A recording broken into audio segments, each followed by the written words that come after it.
written remarks about what a serious challenge FY26 resources have been and will continue to be. I particularly understand the enormous strain that the Bureau of Prisons, the One Beautiful Bill Act provided $5 billion to BOP for both recruitment and retention of staff and to address severe maintenance backlog. Additionally, the department is requesting an increase of $2.2 billion or 27% for BOP. I assume that this reflects serious ongoing resource challenges. At the same time, I have some concerns about cuts proposed to the department's 3 grant-making offices. The grants administered by these offices provide significant support for state and local law enforcement, juvenile delinquency prevention, support for victims, and the safety of our nation's police and deputy sheriffs. For example, this budget proposes a cut to youth mentoring programs. This would have a significant impact on those organizations that mentor and operate in Kansas and across the country. Veteran treatment courts have been a program that I've been particularly interested in. As I chair the Senate Committee on Veterans Affairs, I've worked closely with many in Kansas and across the country in regard to VTCs. The Violence Against Women program is facing a cut, which would have serious impacts on victims and the services provided to victims through organizations such as the Kansas Coalition Against Sexual and Domestic Violence. I agree the department requires additional resources to fulfill its mission and keep our communities safe. This is especially true for our federal law enforcement agencies, U.S. attorneys' offices, and the Bureau of Prisons. As this committee evaluates the department's request, we also have a responsibility to examine whether reductions to many of these community-based programs could ultimately place additional strains on law enforcement and local communities in the longer term.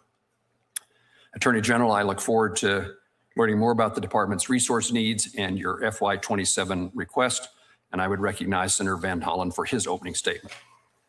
Thank you, Mr. Chairman. Mr. Blanche, welcome. The acting Attorney General is supposed to be the people's lawyer and defend the rule of law and not act as the president's personal lawyer. But in this administration, the Department of Justice is solely focused on pleasing one man, no matter the cost. Lest anyone forget, huge banners with Donald Trump's face hang from both sides of the main Justice building. This is the big banner of Donald Trump on one side of it, so that every single person who enters that building will see it and remember exactly what that man wants them to do. You're his former personal attorney, and you know exactly what he wants. In fact, he often posts it right here on social media, his Truth Social account. He wants to weaponize the department for his own political ends. And right from the start, you and your cohorts have worked to deliver what he wants, doing his political dirty work. 2 days ago, you even suggested that there was, quote, a ton of evidence that the 2020 election was rigged against Trump.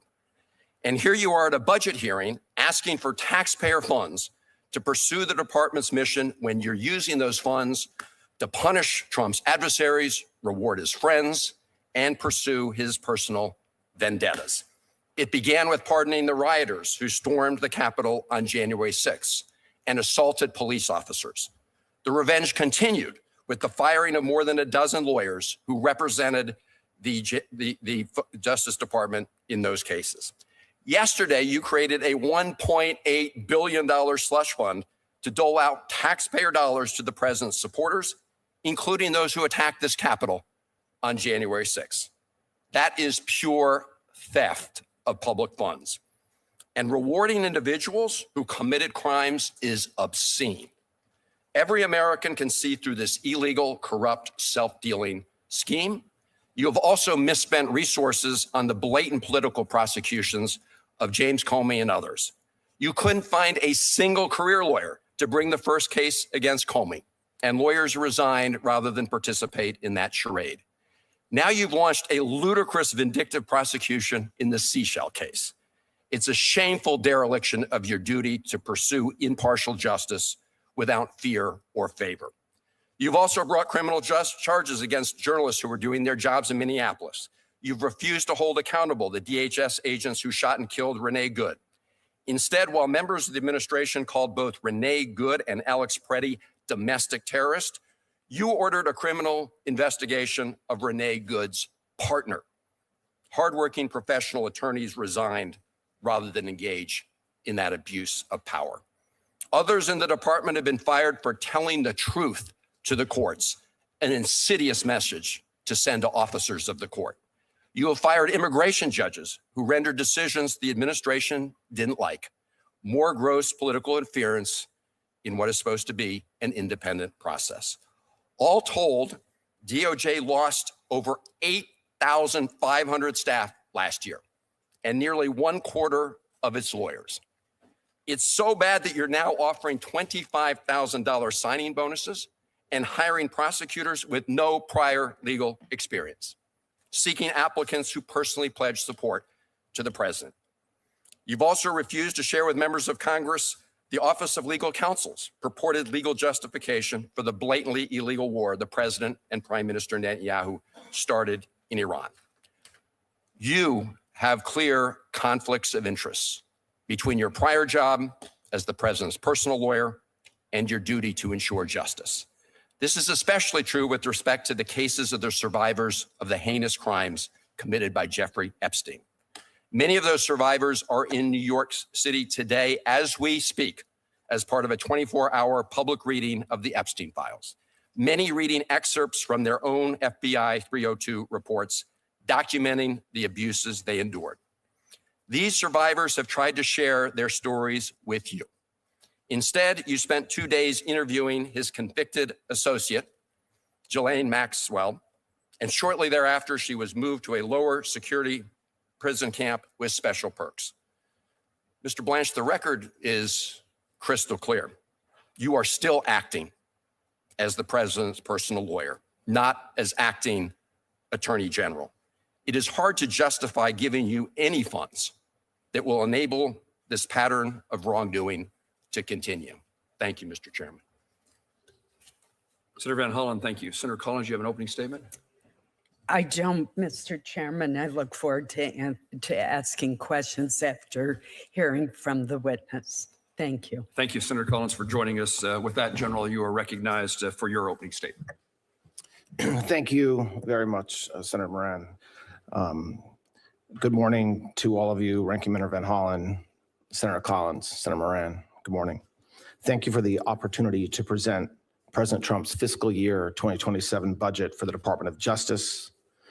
As Senator Moran noted, the request totals $41.2 billion, a 13% increase over fiscal year 2026. This underscores our department's renewed focus on reducing violent crime, combating the fentanyl crisis, strengthening border and immigration enforcement, expanding fraud prevention, and ensuring our law enforcement agencies have the resources they need to protect the American people.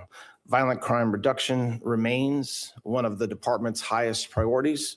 Since January 20th of last year, the DOJ has indicted hundreds of members of TDA, crippling their leadership and dismantling operational networks. Across our major law enforcement components, the results have also been historic. Federal law enforcement helped drive a 20% decrease in the national murder rate in 2025, arrested 44,000 violent offenders, which is double the prior year, by the way, and seized over 2,200 kilograms of fentanyl. Last year, law enforcement captured 8 of the FBI's 10 most wanted fugitives, located 6,300 missing children, and arrested more than 2,000 child predators. The DEA has made thousands of fentanyl-related arrests and seized millions of fentanyl pills and hundreds of kilograms of fentanyl powder. In one August surge alone, DEA executed over 600 arrests, seized multi-ton quantities of narcotics, and recovered more than $11 million in drug proceeds. With 82 offices in 62 countries and 26 U.S. field divisions, DEA continues to disrupt global supply chains from source to street of illegal narcotics. The U.S. Marshal Service, one of the smallest federal agencies, law enforcement agencies, with roughly 3,800 deputies, arrested more than 73,000 fugitives last year, conducted 308,000 prisoner movements, and housed over 55,000 detainees and provided protection for 18 federal protectees, including Supreme Court justices and their residences. The marshals also manage over $10 billion in seized assets and are obviously essential to federal judicial security. ATF continues to be a leader in the federal effort to combat violent firearms crime. Since January of last year, ATF has arrested more than 8,700 violent offenders and seized nearly 44,000 firearms, including 5,100 which were interdicted before reaching Mexico, which was their intended destination. ATF agents seized 2.7 million rounds of ammunition, more than 28,000 illegal explosives, and conducted over 3,500 arson and explosives investigations.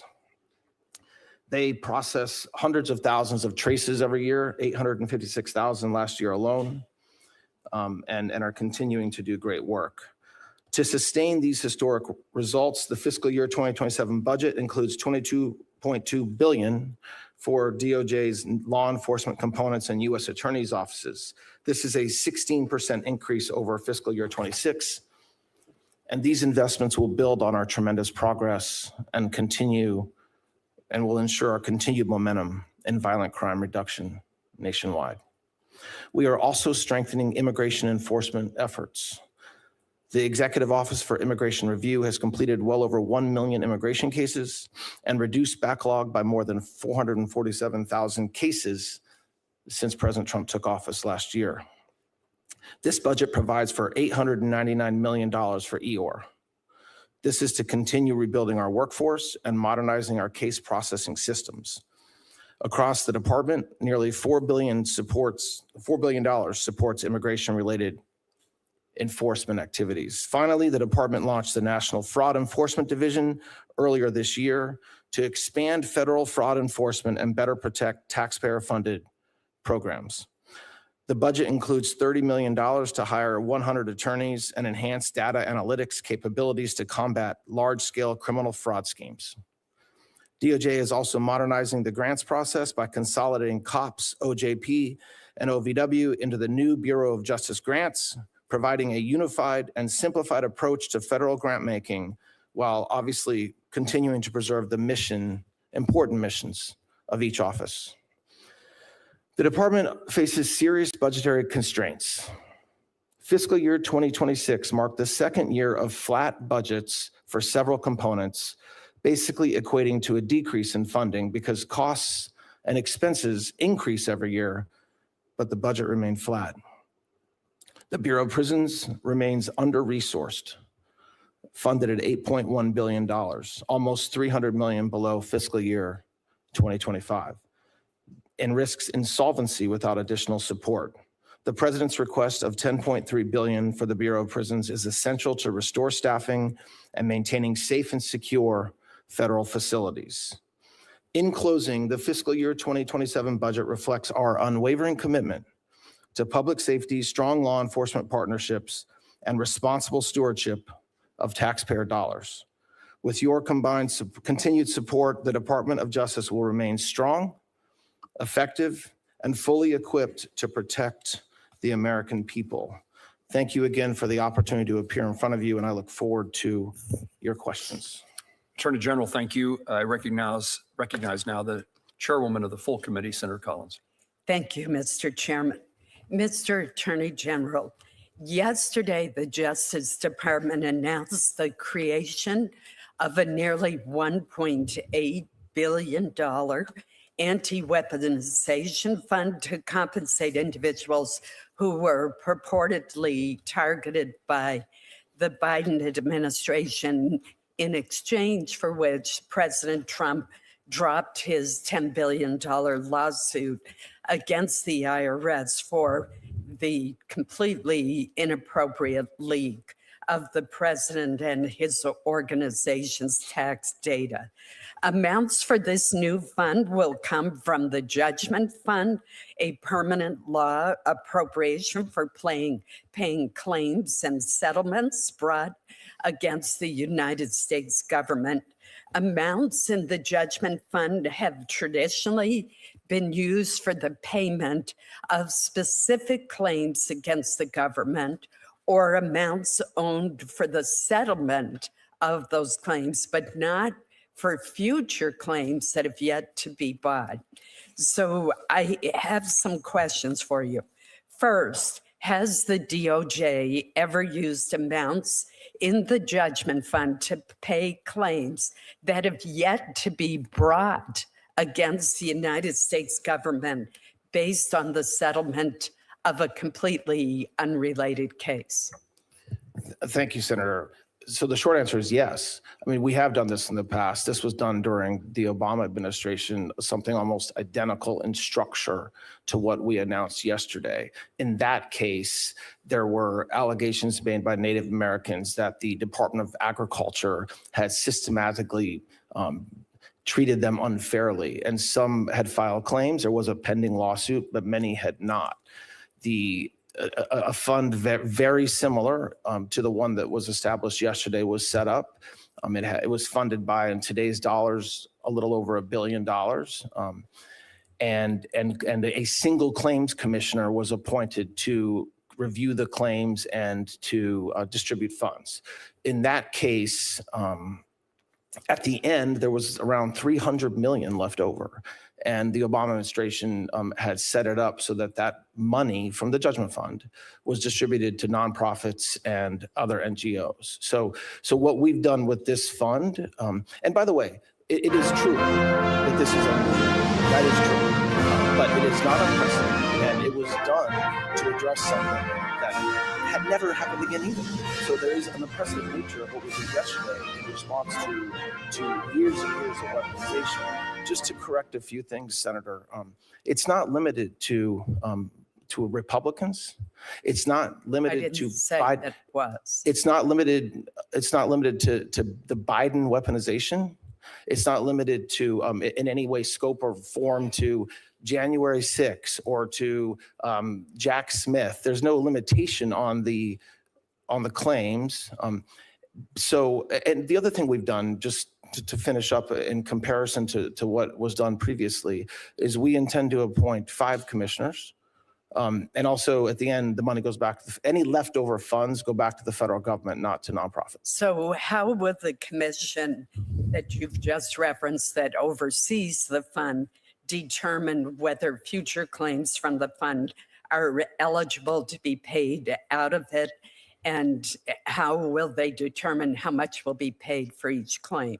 What's the legal basis for those decisions? So there's commissions that are established all the time where a commissioner is charged with determining the correct amount, if any, to repay a claimant who's asking for funds. So in this case, what we expect is the commissioners will take in information. It's entirely voluntary. If an individual wants to apply and assert that they were a victim of weaponization, and the commission can do anything according to what was set up yesterday, from issuing an apology to the claimant to awarding compensation and the monetary compensation. So it depends on the claim, and there will be 5 commissioners who will review each claim. It won't be reviewed by me. It won't be reviewed by others in the administration. It'll be reviewed by the 5 commissioners. Aren't those commissioners appointed by the president? No, they're Who are appointed they by, appointed by? 4 of them are appointed by the Attorney General, and 1 of them is appointed by the Attorney General in consultation with leadership of this body. Will the information related to the claims be publicly reported?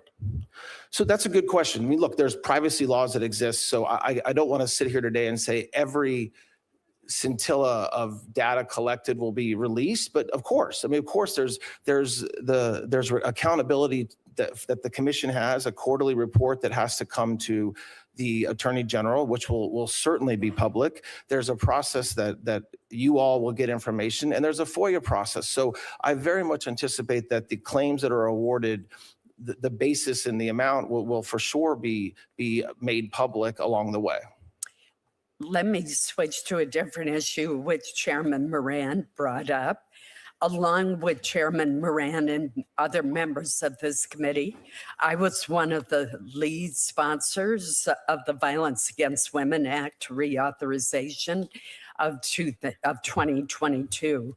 These programs are critical to reducing violence against women, ensuring that justice is served, and strengthening services to victims and survivors of domestic violence, dating violence, sexual assault, and stalking. In Maine, the Rural Victims Program is especially critical.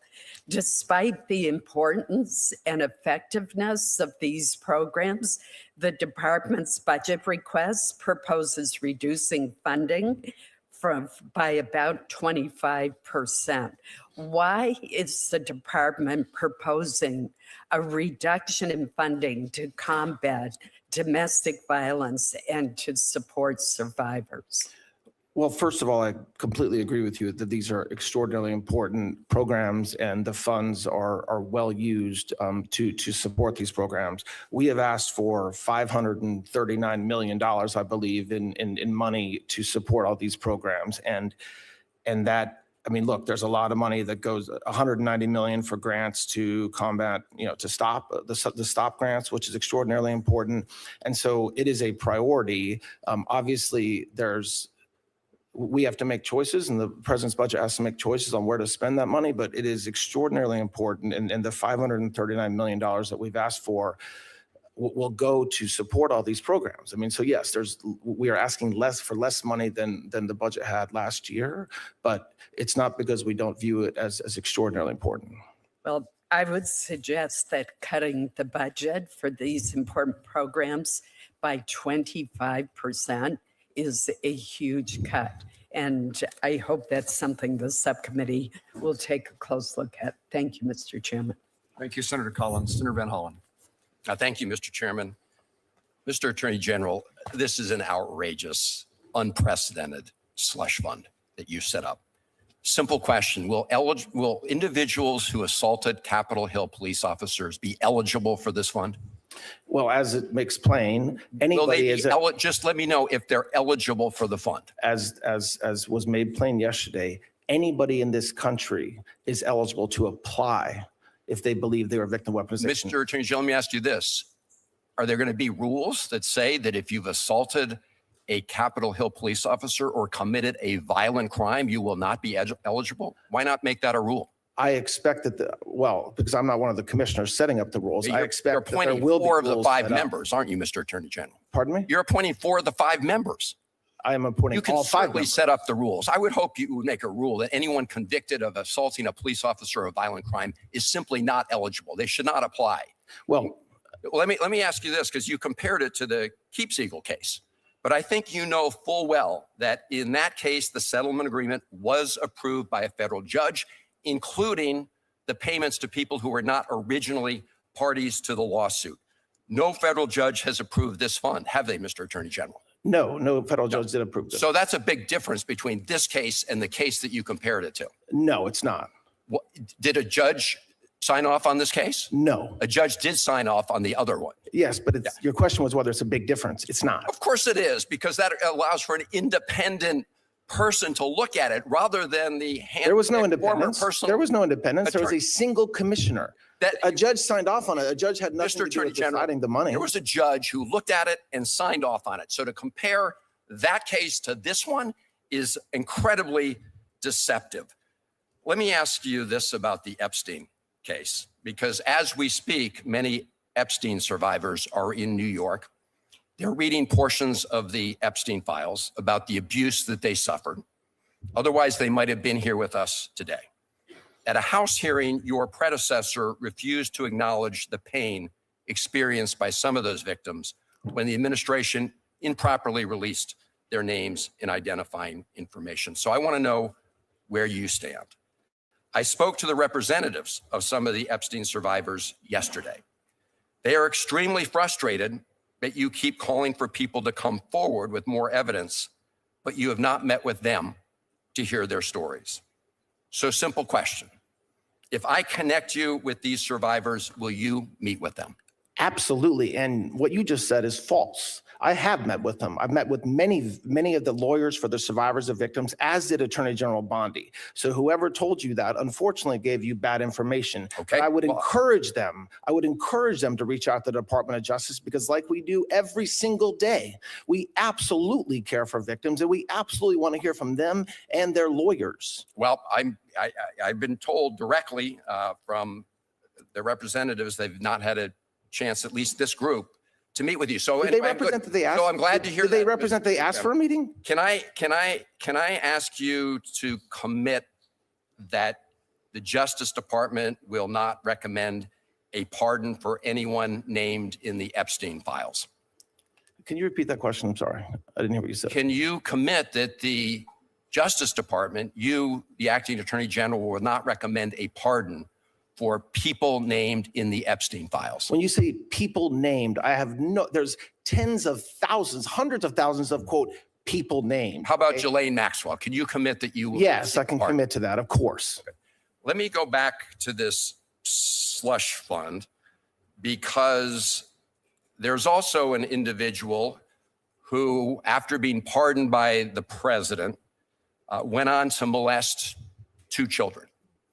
And that person actually tried to buy the silence of these children by saying that he would pay them some of the funds that he was hoping to get from your slush fund. Can you commit to making the rules so that that person is not eligible for a payout under this fund? Well, you're obviously lying in your question, because there's no way that this person committed to that. But the slush fund, as you call it, which is not, didn't exist. I'm sure, but I can commit. Mr. Attorney General, don't ever do that again. I am reporting what again? what he said. He said on the expectation that he hoped to get some of the funds from a payout. He's been From hearing the, what you we've said all from been the hearing. slush fund, Senator, and that didn't exist when he said that. This is the fund that the president and all of you have been telegraphing all along that you're going to use to help the president's friends. Can you point to a Mr. single Attorney General, I have telegraph a I last made? question. What telegraph did I I have a last question for Okay. you. Do you know that it is a criminal offense to lie to Congress? I am very well aware of that. I'm glad to hear that. Thank you. Senator Kennedy. Thank you, Mr. Chairman. General, how are you? I'm great. Thank you, Senator. In America, unlike other countries where they let you die in a ditch, in America, if you're too poor to be sick, we'll pay for your doctor. Isn't that right? It is. And one of the programs we do that through is Medicaid. Correct. Okay. And this money for Medicaid, it didn't just fall from heaven. We thank heaven for it, but it came out of people's pockets, didn't it? Every dime of it. And some of that money is stolen, isn't it? Yes. And the states, not all of them, but many of them, allow it to be stolen, don't they? Yes. Let's take Medicaid in California, for example. I don't mean to just pick on California, but because this happens in other states. We saw it happen in Minnesota, for example.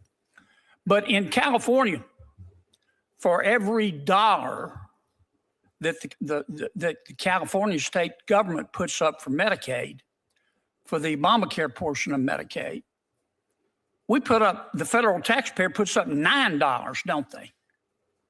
And so, is that right? That's correct, Senator. And so as a result, California has allowed thousands and thousands of these social assistance and so-called healthcare providers pop up in California, haven't they? Yes. And some of those providers steal the money, don't they?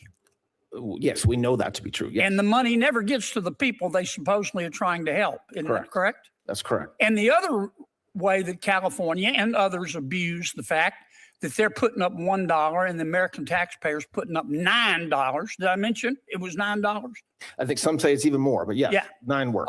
They expand the services, don't they? Yes. Because some states like California, I don't want to paint with too broad a brush. It's not everybody in California state government, but it's a lot of them. They see this as free money, don't they? They're not paying for it. Yes. Isn't it a fact that, for example, Medicaid in California will pay a provider to provide tribal prayers? I looked all this up. I mean, I'll accept that. I didn't know that, but yes. That California will actually pay a healthcare provider, I didn't know this was a medical expertise, to pay for exorcisms. Is that right? I'll accept that, Senator, but that's They pay, the California Medicaid program will pay for herbal medicines, meal deliveries. They'll pay for housing.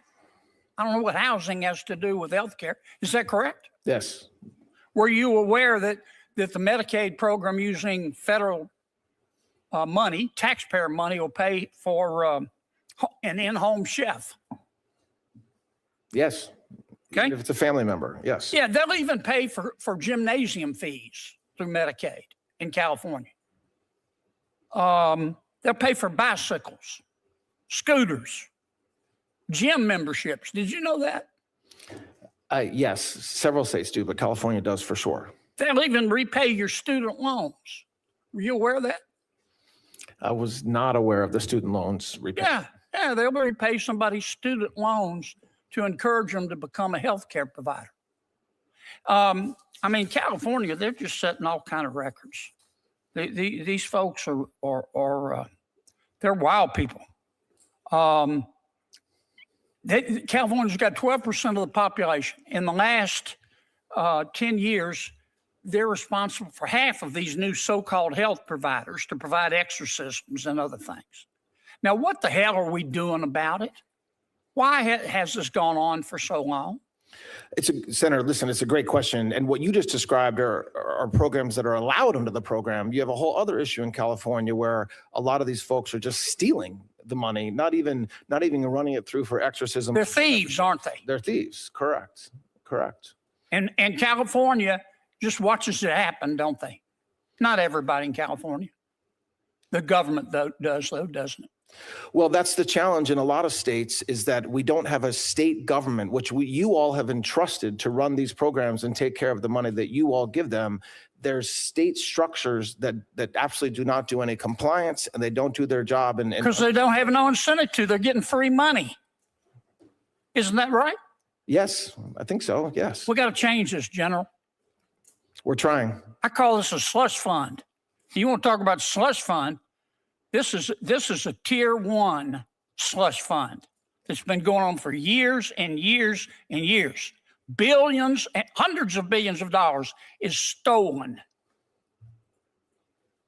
Yes, Senator. And that's why, look, this department stood up a whole new fraud division, and AUSAs around the country prosecute fraud every day. So it's not as if we didn't have the work out there, but it's so systematically taking money from the American taxpayer that we very much believe that it needs its own stand-up structure. And I think it's true for the reasons that you just said. If you need an exorcism, you can go to California, can't you? Thank you, Senator. Thank you, Chairman Moran, Ranking Member Van Hollen. Thank you, Acting Attorney General Blanche, for appearing before us today. I want to talk about some areas where I think we're making progress and we can work together, and then raise some real concerns I have. I do think it's worth recognizing the hard work of the men and women of the department and the progress you're making in combating fentanyl and violent crime. I've long been involved in criminal justice reform, talked with and worked with your predecessor on this. I was pleased to see the president's message during Second Chance Month, where he said he wants to ensure those who take responsibility and seek to rebuild their lives have a chance to succeed. Senator Lee and I have a bill called the Safer Supervision Act. It's co-sponsored by Senators Tillis and Wicker, Kramer, and Langford. It's got strong law enforcement and conservative support, and it fits squarely in that framework. Currently, federal supervision is imposed in nearly every case, leading to badly overworked federal probation officers who then can't properly supervise those who actually most need it. There's more than 120,000 people on average per year being supervised. And this bill would help ensure courts are more thoughtful, more analytic when deciding when to impose supervision. Is this a piece of legislation you can support? So what you just said, I very much agree with. So without looking at every word of the legislation, there's no disagreement from me on a word you just uttered. Well, thank you. I'd like to work with you on that. Yes, I look forward to that. Let me raise two questions. I've been gravely concerned about IP theft, especially from China, the whole time I've served. I was struck that the department's proposed budget cuts the funds for IP enforcement. Why? And is the department under your leadership committed to protecting American innovation? Very committed. And while you're calling it a cut, Senator, I would say that it's a major focus of It's a lack of an increase? Well, no. I don't mean lack of an increase. I mean that we're focused on it at the U.S. Attorney's Office level. So when we take money and spend it around the U.S. Attorney's offices, and so it's baked into that big number, rest assured, every U.S. Attorney's Office, all 93 of them, are focused on the threats that we have from there. And so we're trying to spend our money more wisely. Chair Collins raised a concern about the Violence Against Women Act funds. Let me raise a concern about the Victims of Child Abuse Act programs. Senator Roy Blunt and I worked to reauthorize this program. I've long been actively engaged with it. I've seen how children's advocacy centers in Delaware make a critical difference, bringing together law enforcement, mental health professionals to do child abuse investigations in a child-centered way to make sure children are not re-victimized. The number of victims served by these centers has increased fourfold over 25 years. Why are you proposing cutting this program? So we have asked for $41 million for that program, and I agree with you, and I want to work with you to make sure that we're spending that $41 million where we should. I agree with you; it's extraordinarily important, and has had a lot of success over the past 15, 20 years as it's been up and running. Thank you. Let me return to the line of questioning from the ranking member, Senator Van Hollen, that I strongly agree with. I'm just looking at the settlement agreement in Yes. Trump versus IRS. And I just want to make sure I heard you properly when you responded previously. Your announcement said that the fund will send you quarterly reports. Will you commit to making these reports fully public so Americans know who's getting taxpayer dollars out of the settlement fund? This says they'll be confidential. This is Section 4, Part E of the settlement agreement. The reason why I want to be careful in my answer is because there's obviously laws that exist around privacy that may prevent some of the information that the commission takes in from being fully public. Beyond that, there will be full transparency, and I commit to you that beyond the applicable laws that exist around privacy and privileges and whatnot. But as far as being transparent and having those quarterly reports released, yes. Thank you. You referenced a previous case. I think it was Keepseagle versus Vilsack under the previous administration. Did that case involve a president suing his own government and then settling that case before it could be reviewed or approved by a judge? So no, and neither does the commission. It did not. And so when you suggested that they're nearly identical, they're not identical. I think there's a critical difference here.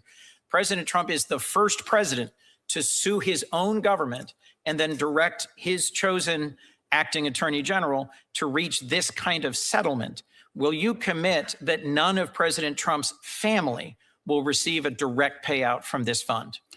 Well, yes, but what you just said is not true. I mean, if I can correct that. Please. The president did not direct me to do anything. And secondly, when we said it was that the structure of the commission is similar to Keepseagle, that's true. It wasn't the case. The underlying case is not the same. The structure of the commission is the same as the Keepseagle Has commission. it ever happened that a sitting president sued his own government for $10 billion and then directed the settlement of the case and the establishment of a payout fund?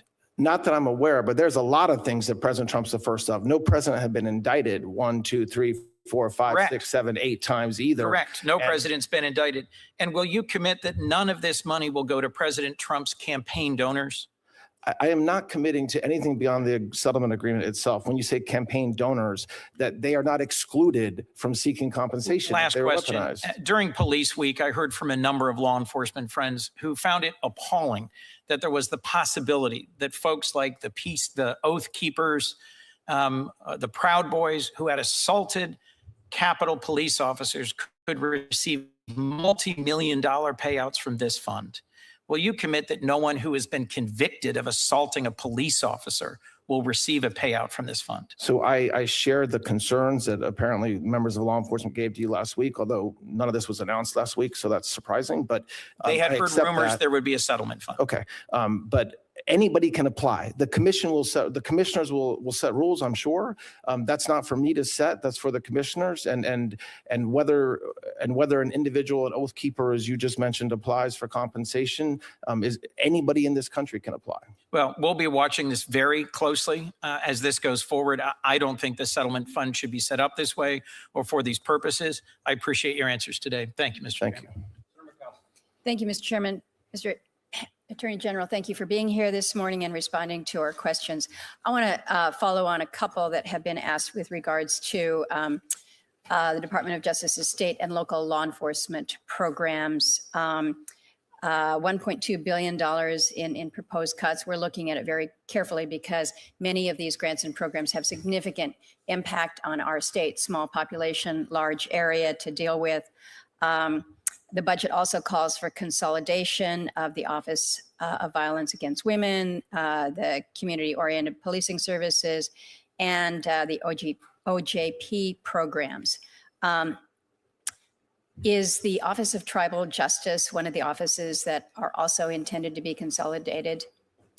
No, we're just consolidating the grant component. So OJP, COPS, and then OVD. And by the way, we're not combining them. We're just making them more efficient. So they will still maintain their own independence and brand, for lack of a better word. But what we heard from the field is that there were inappropriate inconsistencies and inefficiencies in having three separate kind of bureaucracies running each of those programs. So that's what we're trying to Don't fix. disagree with wanting to reduce bureaucracies. My interest is making sure that the fidelity of these grants and the availability to very rural and oftentimes just very high cost because of what we're dealing with out there, that they do not get overlooked. Because when you have cuts to the level that you're proposing, one has to assume that, okay, you can talk about reducing the bureaucracy and just what the program itself might look like.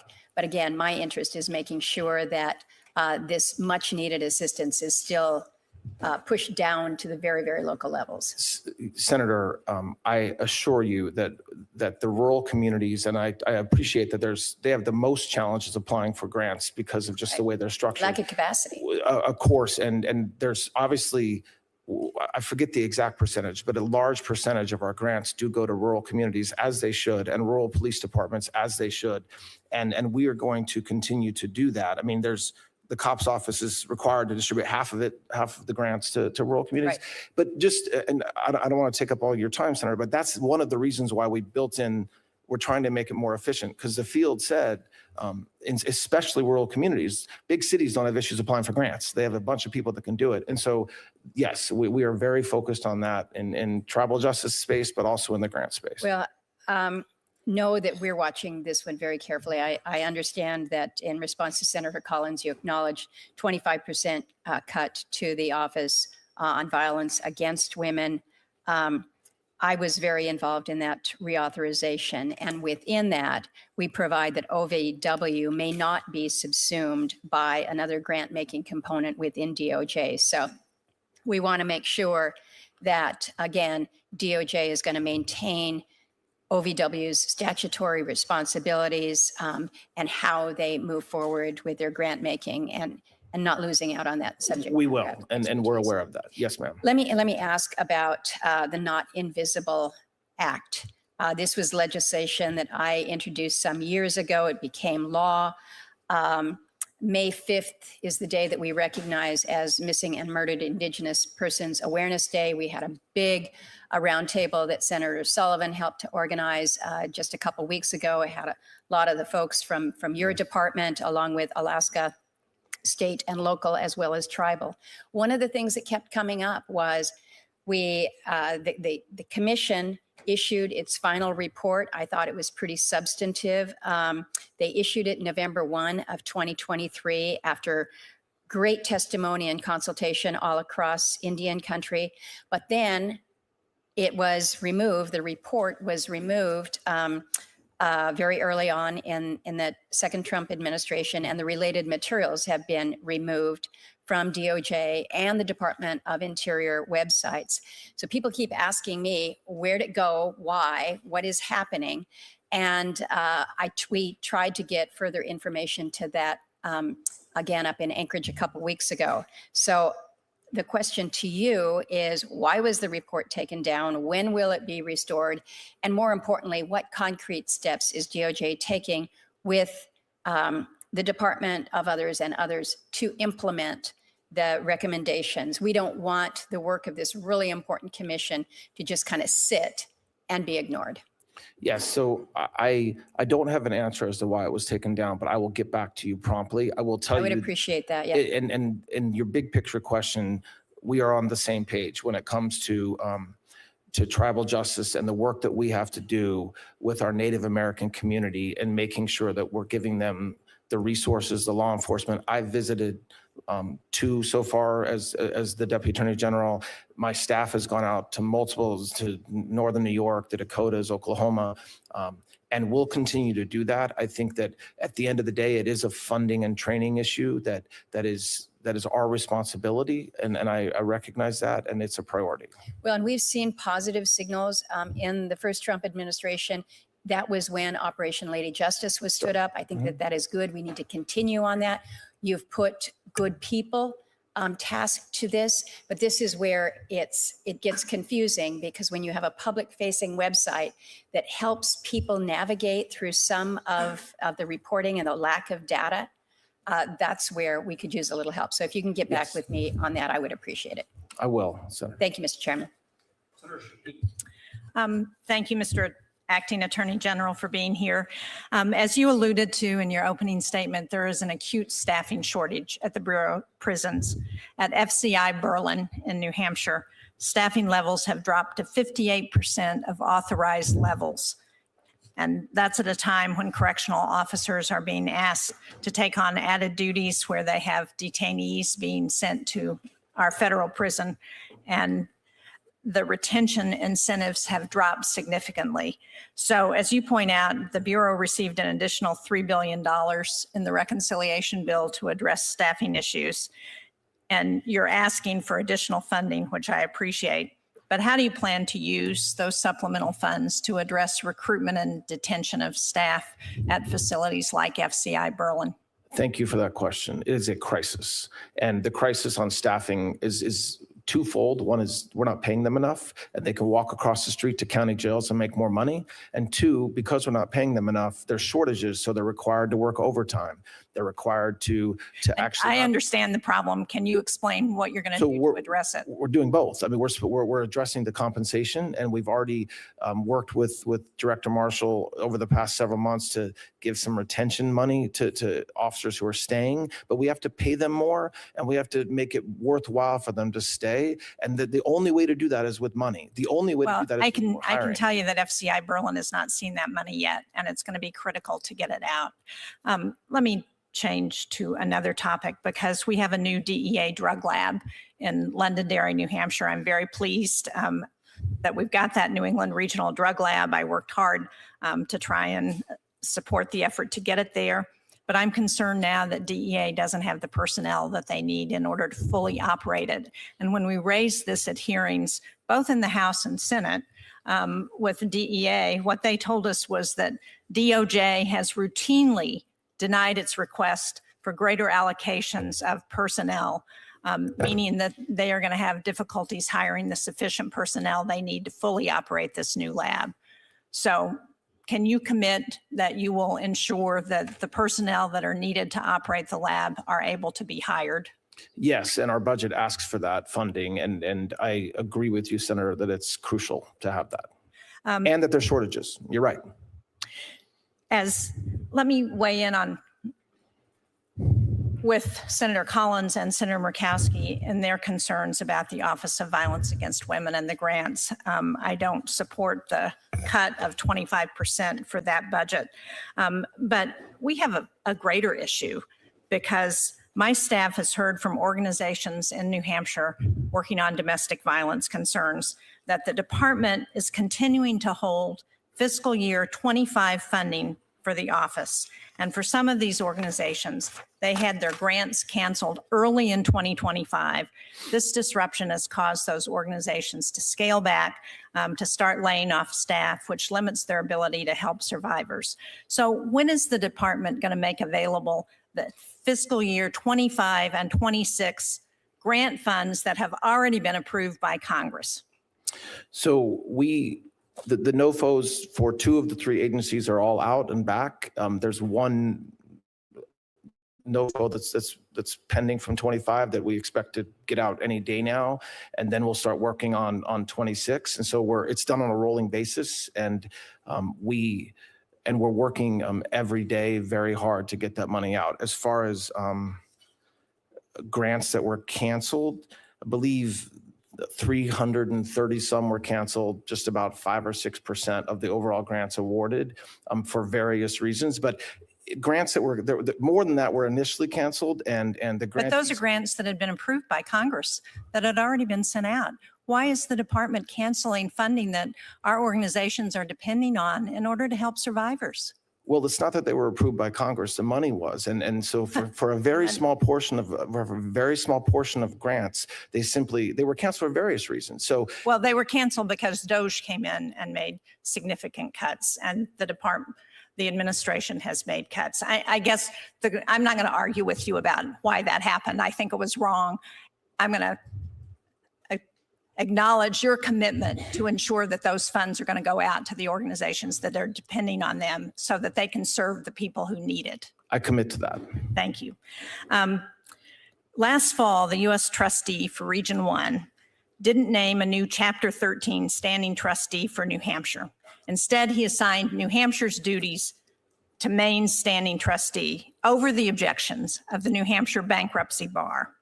The transition from New Hampshire's standing trustee to the new Maine trustee, who's supposed to be serving both states, has not gone well. Debtors who had completed their payments were not being discharged from bankruptcy. Creditors and attorneys were not getting paid. In fact, a motion to remove the New Hampshire and Maine trustee was filed, and the New Hampshire bankruptcy judge admonished the trustee, but unfortunately didn't ultimately remove him.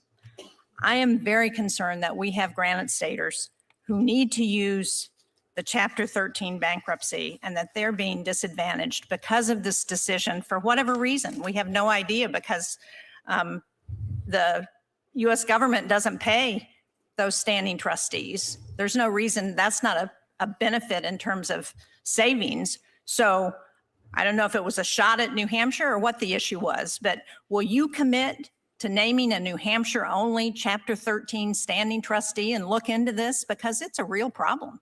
So we have that. And Mr. General, the time has expired, so if you can quickly wrap that up, I would appreciate it. Okay, we have that in many districts, not just New Hampshire, and we're working very hard to rectify it for the reasons that you say, the challenges it presents. So you will look into that and try and. We've been looking into it, and we'll continue to do so, Senator. Yes. Thank you. Mr. General, appreciate you being here today. I wanted to start with an issue that I raised with you in your confirmation hearing in the Senate Judiciary Committee. We talked about the Executive Office for Immigration Reform. Some people call it EOIR, some people call it EOR, but ultimately it oversees our immigration courts. As you're aware, there was a significant backlog that was left by the Biden-Harris administration. Unfortunately, they created a culture of dragging their feet and not actually completing these cases. I know they also rolled back a number of reforms that were put in place during the first Trump administration to ensure that our immigration courts functioned in an efficient manner. By contrast, obviously, under the current Trump administration, the courts in FY25 have completed the highest number of cases that we have seen in a single year in EOR's history.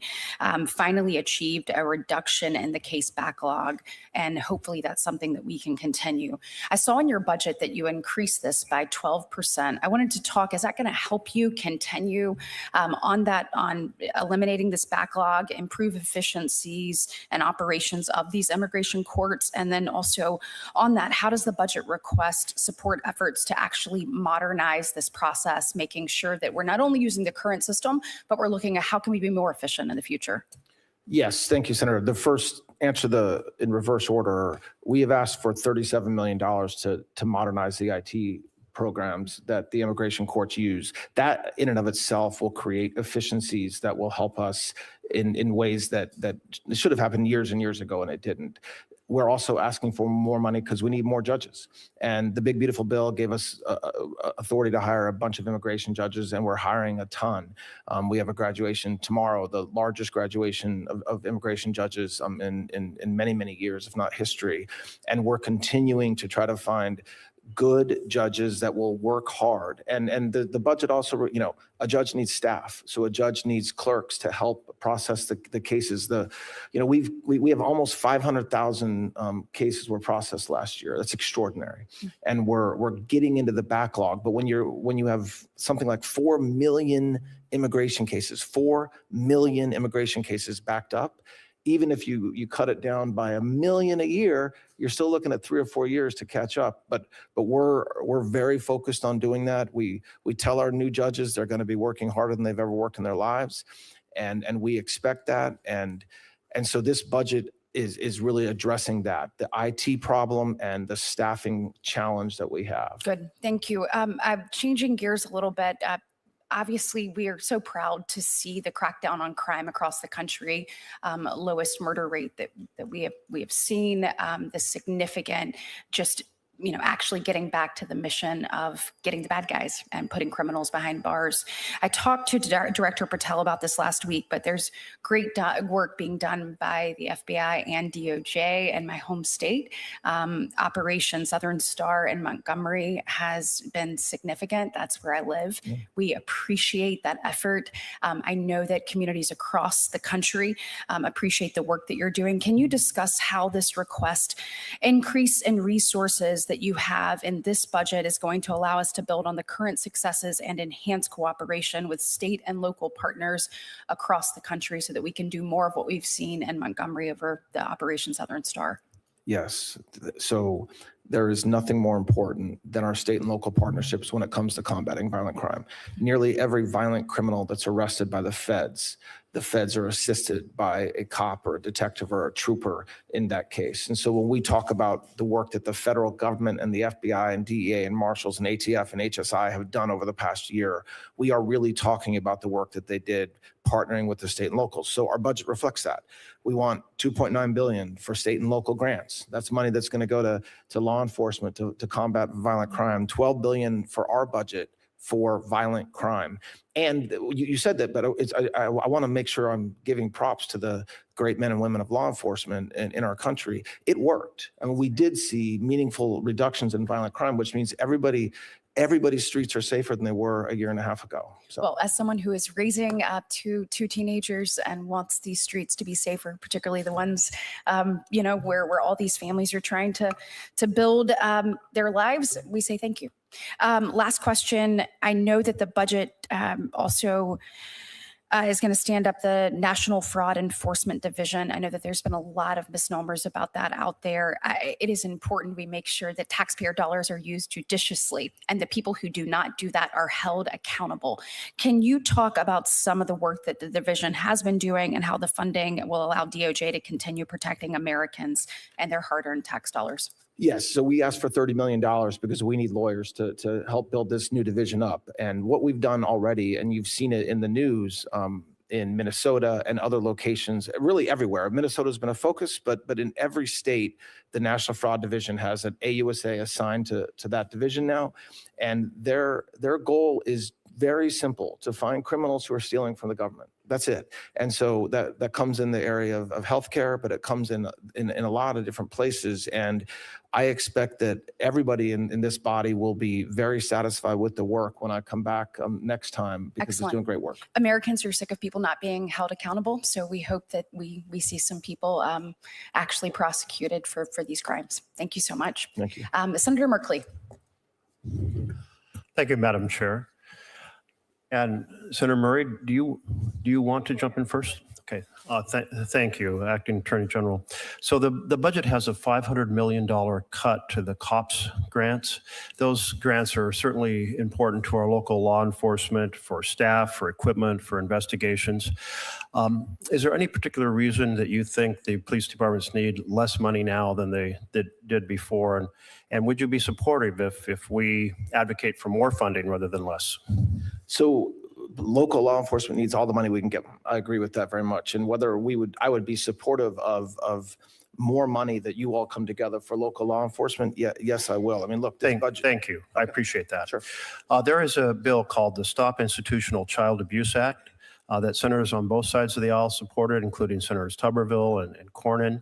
And this is about the troubled teen industry, where there are basically all kinds of fairly unregulated, without oversight companies that say, hey, you send your teen to us and we'll get them on the right path. This institutional care often results in institutional abuse. And what we did when we passed and funded that bill, because we have both authorized it and then we funded it, was to have the National Academies of Science study, because there's 50,000 kids that are in these institutional settings each year. They're often taken away in the middle of the night under arrangements with the parents. The parents think they're sending their kids to get help, but often they're sending their kids into abuse. Will you take a look at this issue and just kind of track the national academies as they proceed to study this? And if there are ways that we can reduce abuse, help us find that path. Yes, of course. Thank you. To follow up, you noted that it would be up to the 5 commissioners that you appoint to determine whether there are any guidelines. Will you encourage the folks that you select to ensure that folks who were convicted of violent acts against police officers do not get compensation from this fund? Well, I expect they will. They don't have the option of establishing guidelines. The commissioners will establish guidelines. And so will you encourage them to have a guideline that says those who have been convicted of violent acts against police officers are not eligible? I will definitely encourage the commissioners to take everything into account when determining who should get compensation. But why not this specific issue of violent acts, convicted of violent acts against police officers? Do you feel they should get compensation after being convicted of violent acts? My feelings don't matter, Senator, in my mind. My mind is not limiting to say this, yes, I will commit to this or that. What I will commit to is making sure that the commissioners are effectively doing their jobs, and that includes setting guidelines like you're describing. Okay, I'm disappointed that you feel it's acceptable that those who are convicted of violently assaulting. Definitely did not say that. I didn't say I found it acceptable, Senator. Will you agree to encourage those commissioners to set a guideline that compensation will not go to individuals who are convicted of assaulting police officers? I expect. Just a yes would answer my question, or a no. Yes will not answer that question. I mean, you're asking whether I will encourage. I don't think that's a fair word. I don't think it's the Attorney General's job to encourage commissioners to do or not do anything. Okay, well, we'll move on, but I will say that you have complete power over who you appoint, so you have huge influence. You are going to be evaluating the inclinations and attitudes of those who will serve. And certainly this looks extraordinary. You described it as parallel to a fund set up to compensate Native Americans who were discriminated against in the agricultural world. It's not parallel at all. President Obama did not sue his own Department of Justice. He did not have a judge saying that Williams had, how did she put it? Kathleen Williams, the judge handling the lawsuit, dismissed the case and in her filing admonished the government agency, notably the Justice Department, for not being transparent about the settlement deal. Williams previously assigned a group of attorneys to determine whether there was a conflict of case, since as sitting President Trump was suing entities, quote, entities whose decisions are subject to his direction. This type of conflict of interest is not at all involved in the fund set up to compensate those who are discriminated against in the agricultural realm. I want to go on to the Epstein investigation. Is it closed or open? When you say the Epstein investigation, what are you referring to, Senator? Well, the FBI said in last year in July that it had closed the Epstein investigation. So I'm just using their words. Is it open or closed? I don't believe the FBI said that. That's, Well, I mean, if you're referring, you're head of the Department of Justice. Is I the am. Epstein investigation open or closed? but I guess I don't understand what Epstein investigation means. The investigation me into put it Jeffrey differently. Epstein himself, yes, he's dead. Any investigation into potential other bad guys will always be open if we have evidence that supports in any way, shape, or form that we can make a case. Okay, so Trump said in November, this was after the FBI, and it was the FBI words when they said the investigation was closed. But what Trump wrote in November of last year, I'll be asking the Attorney General, Pam Bondi, and the Department of Justice, together with our great patriots, the FBI, to investigate Jeffrey Epstein's involvement and relationships with, and he gave a specific list, Bill Clinton, Larry Summers, Reid Hoffman, people at JP Morgan, and many other people to determine what was going on. Is there a list particularly targeted at Democrats as opposed to being, if you will, blind to party affiliation, investigations that are being pursued under your direction? Any investigation, no matter Republican, Democrat, man, woman, old, young, any investigation will be open if the Department of Justice and the FBI have evidence that a crime's been committed. And that doesn't, I mean, you're talking about You Epstein. commit to pursue regardless of political affiliation? Excuse me, Senator? Do you commit to pursuing investigations free of prejudice about party affiliation? Of course, yes. Well, you say of course, but this president has repeatedly spoken of an enemies list that he wants to go after. And I must say, it's one of the symbols of the breakdown of a democratic republic when a president uses his Department of Justice, which you now head, to go after his perceived political enemies. I hope you won't be party to that. Thank you. I mean, I couldn't agree with you more. And that's why what happened during the Biden administration was so disgusting. That is completely inappropriate and wrong. There is no comparison to the absolute fair-minded pursuit of justice under the previous administration and this administration's pursuit of an enemies list. Thank you. Senator Murray. I believe Senator Fisher was next. Yeah. Senator Fisher, so glad of you to join us. Thank you. Trying to ingratiate myself with the ranking member of the No, committee. you didn't see me at the kiddie table. It's fine. So, Mr. Attorney General, welcome. Senator Murkowski brought up to you about the consolidation of the grant programs and also that the budget request is $1.2 billion, a cut to the state and local grants. All right, thank you for clarifying that this consolidation, what its intent is. But I'm still concerned about the impact of funding reductions and what that would have on our state and local law enforcement agencies. So I hope that you will be very cognizant of that as you look at the rural and really the under-resourced agencies that are I will, there. Senator. Yes. Thank you. In 2024, I passed legislation, the Recruit and Retain Act, and that was signed into law. And this authorized law enforcement agencies to use those COPS grants for recruitment and retention activities. It required a study. The study came out, not surprisingly, it identified a relationship between local law enforcement staffing levels and crime rates. More staff leads to lower crime. And the study also found that from 2019 through 2024, officer resignations and retirements have increased, and that's obviously then a decrease in officer staffing. So, Mr. Attorney General, how do you anticipate that DOJ's proposal to consolidate its grant-making components, reducing that funding for that account, how's that going to impact recruitment and retention by those local agencies, and how do you plan to address that? So we will spend tons and tons of grant money on that issue, and not only giving money to state and locals to get them new bodies, but also overtime and equipment, which all goes to keeping people on the job. More meaningfully, and beyond the grant program itself, we are making law enforcement a very good thing to be part of now. And that was one of the reasons that there was a steep decline and a lot of retirements during the time 2019 to 2024, because there was this inappropriate stigma that law enforcement or cops were bad.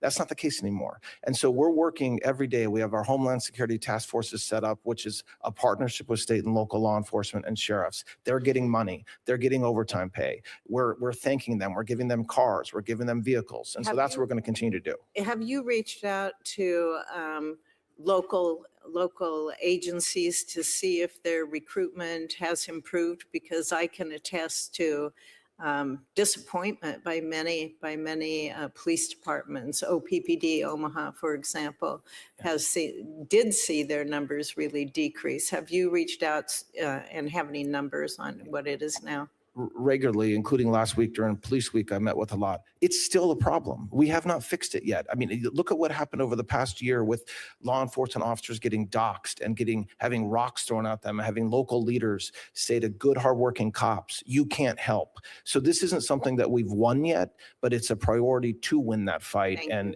I'll keep on talking to state and local sheriffs and cops and detectives and letting them know that we appreciate them, and not only with our mouth, but with our pocketbooks as well. We do.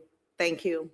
Last year, the FBI and Homeland Security Investigations announced a new Homeland Security Task Force based out of Kansas City, Missouri, and that included a location in Omaha. Yes. And focus is obviously combating trafficking of humans and drugs and weapons, money laundering, alien smuggling, homicide, extortion, on and on. We did see members of this task force, they arrested a MS-13 gang leader in Grand Island, Nebraska, in the Middle Eastern part of the state.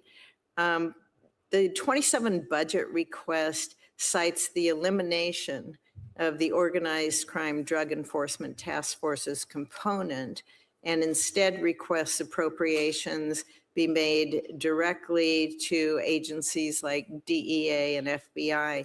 Can you share how this proposed reorganization is still going to ensure strong interagency coordination so that we can see a continued focus on transnational crime threats, and specifically with those local law enforcement agencies? It's very important.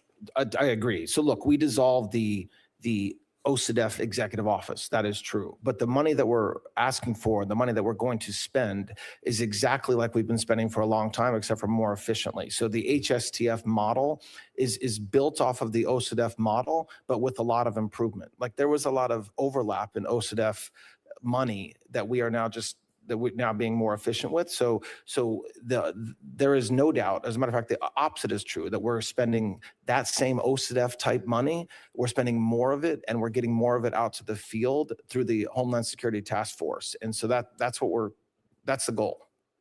So is that a line item within your agency, or does it need to be a line item and on appropriations? So to make sure that it's covered. So it's a line item through the appropriations, I believe, although I'll double check that and get back to you if I'm wrong. I will, yes. Okay, thank you. Senator Fisher, thank you. Now I would like to recognize the Vice Chair of the full committee, Senator Murray. Thank you, Mr. Chairman. Acting Attorney General, right now, families are paying $4, $5, even $6 or $7 for gas. Inflation is at its highest level in years because of the president's policies. But instead of helping Americans get by, President Trump is literally using their tax dollars to set up a slush fund to enrich his own friends. On Monday, your department settled the president's lawsuit by setting up a fund with $1.8 billion, and you and the president will pick the handful of people who decide how that money gets doled out. So let's be clear. What we're talking about is nothing short of the sitting president of the United States looting from the Treasury for his own gain. Do you seriously think this arrangement is appropriate?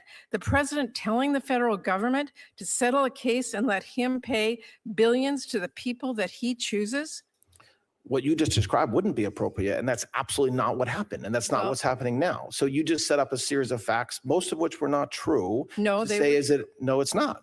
I mean, The president has set up a slush fund, however you want to say that it got set up, and he literally will get to choose through his handpicked appointees who gets paid that fund. That is absurd. the president did not set up this fund. It's not a slush fund. It's been done many times. We have lots of Well, I funds. heard your established- response earlier to Senator Van Hollen. This is not comparable to the case that you cited. A judge was not involved. This is the president versus himself setting up a fund. The judge wasn't involved in the distribution in the Keep Siegel case at all. It Well, just wasn't. There was a single commissioner that was set up, not five. And so when the judge signed off on that case. yes, it was at a much later point in the litigation. That's right. my point. That is all of our point. And I just have to tell you, this is corruption that has never been more blatant or more widespread. What is happening is you write the check, Trump and his cronies cash it. American taxpayers who are already being whacked with high prices are going to foot the bill. That's what we are seeing today. And that is what many of us are really, really angry about. So let me move to another topic. This Department of Justice is sending the message that if you're wealthy, if you're powerful, if you are well connected, you won't be held accountable even if you abuse children. You know, it's after Congress passed the Epstein Files Transparency Act and DOJ finally began to release the files. Your department exposed survivors' names, their sensitive personal information, and even nude photos, while redacting names of alleged perpetrators of those crimes. The message that sends is this Department of Justice worked harder to protect the privacy of potential child abusers than the survivors. Your predecessor refused to apologize to those victims, but I want to give you the same opportunity to apologize for the way the department handled the release of these documents. Will you apologize to the survivors? When the president passed the Epstein Transparency Act, that was the Pardon only me? time, when the president signed the Transparency Act, that was when we were legally allowed to release the files. Prior to the passage of the act, which you all passed, I agree. That is we so were not the question I'm asking. It was the question the you asked. You point asked that- 5 or 6 questions. I'm answering them in order. That No, was one I of the am, questions you the asked. question I want you to answer is, will you apologize to the victims whose names, sensitive personal information, and even nude photos were not redacted by your department? Will you Of apologize to course, them? that was, we Can I never want to hear it release today? a single That victim's is what they name. are hearing. But can I want answer to the hear. question, please? Is it I'm fair? asking if you'll apologize. So I just said yes, but I would like an explanation to be given to that. What this act did is it required us to review over 6 million pieces of paper in a very short period of time. And so 0.001%, we made mistakes and we owned up to them. And the second that a victim or their lawyer told us that we made a mistake, we pulled that document down and we put lawyers 24/7 in being responsive to victims and their lawyers to make sure that we fixed every single problem. And so yes, I mistakes hear were- your anger. I'm not and I angry. will No, I'm not tell you- angry. I hear I'm your just anger, making sure and I will it's tell you who's understood really that angry is we people who had matter. their that- nude photos released. I just want to hear you say, I apologize to those victims. So as I just said, of course, anytime we release a victim's name that shouldn't be released, we have failed as a Department of Justice. And so we have to do everything that we can to not So- fail. Well, And so I haven't heard the words, I apologize. I'm trying to give you those an victims. explanation of what happened. I don't think you're Okay. really interested in that because you keep Well, on I cutting am, me but off. I have a few more questions here, and I want to know, and I know that Senator Van Hollen raised this, but I want to ask you, will you personally commit to meeting with the survivors? I have heard from them personally that DOJ refused to meet them, and I'm asking about you. I'm asking about the Justice Department reaching out to them to be heard, not waiting for them to navigate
recruitment and retention efforts to address the BOP's maintenance backlog. In correctional facilities in Kansas, and we have certainly a major federal and lots of state correctional facilities, but officers, wardens, stakeholders continue to hear concerns about staffing shortages, aging infrastructure, deferred maintenance, officer retention, long-term strain placed on both personnel and inmates. What can you tell me about this budget request, and can you help me understand the circumstances you see at the Bureau of Prisons in this regard? So thank you, Senator. We were given a broken agency when we took over. Not enough money, morale was very low, and many of the prisons needed serious repairs. And so the president's budget this year tries to rectify a lot of that, as did the big, beautiful bill.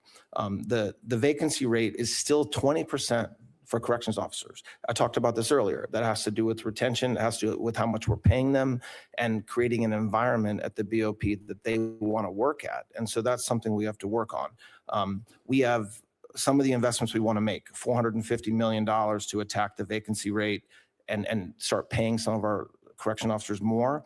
And then also a lot of money to make repairs. And so these are just safety repairs, but also structural repairs at prisons so that, again, it makes sure our inmates are protected and are safe and that we're safe from them, and also creates an environment that's safe for the staff and the corrections officers that are working there. And so it's a big number, but it's extraordinarily important. As recently as yesterday, General, I continued to hear from state and local law enforcement agencies about their desire and therefore the demand for training on drones and counter UAS systems. Kansas City is a FIFA site, Yep. but that demand is significant. And can you tell me how the department is working with the FBI to address this issue? And I think FIFA is a significant component of it, but with the prevalence of UAVs, I think it's just an issue that needs to be broadly addressed. Yes, so we're training, the FBI is training a ton of state and locals every day, and we're on the clock because of FIFA, but we're also doing it beyond FIFA because the UASs, the drones are a big problem in every single state in this country. And so we have ATF also, that a certain portion of ATF also helps with the training as well at the FBI facility. And we're going to continue to do that, meaning we're going to continue to offer and provide training to state and locals. We're also asking for money in our budget to help shore that up a little bit so that we can continue to not only offer training, but have a defense to the UAS. I would suggest that the FBI training center is over capacity, needs more officers and capabilities. And if the Department of Justice is interested in pursuing that, I'd be interested in trying to be helpful. I'm interested in working with you, Senator. Thank you. Grant administration, I think things are getting better, but the Department of Justice, particularly in its grants to local law enforcement, it's been a really slow process this year in getting the money out the door. Congress shut down. The list is long for reasons that could be the case. But I want to give you the opportunity to tell me that you are now positioned to see that local law enforcement in particular, but grants in general, and those grants exceed just local law enforcement. It's other community grants, mentoring grants. I want to make sure that you believe you're now positioned in terms of staffing and administrative abilities to make that process work better. We are working on that, and you're right. It's been slow. We now have all the 25s out except for maybe one. We're starting on 26 now. One program or one grant? One grant. One grant. I could be off a couple of grants, but we're mostly finished with that process. You're right. We didn't get the number from you guys till January, late January, so we had a late start.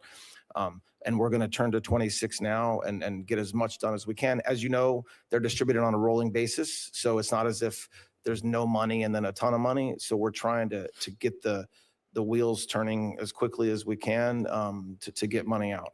Thank you. Senator Reed. Thank you, Mr. Chairman. Mr. Blanche, how many taxpayers' returns were leaked by the IRS contractor in the 2020 breach? How many taxpayers, excuse me? How many taxpayers' returns were leaked by the IRS contractor in the 2020 breach? I don't know the exact amount, but a lot.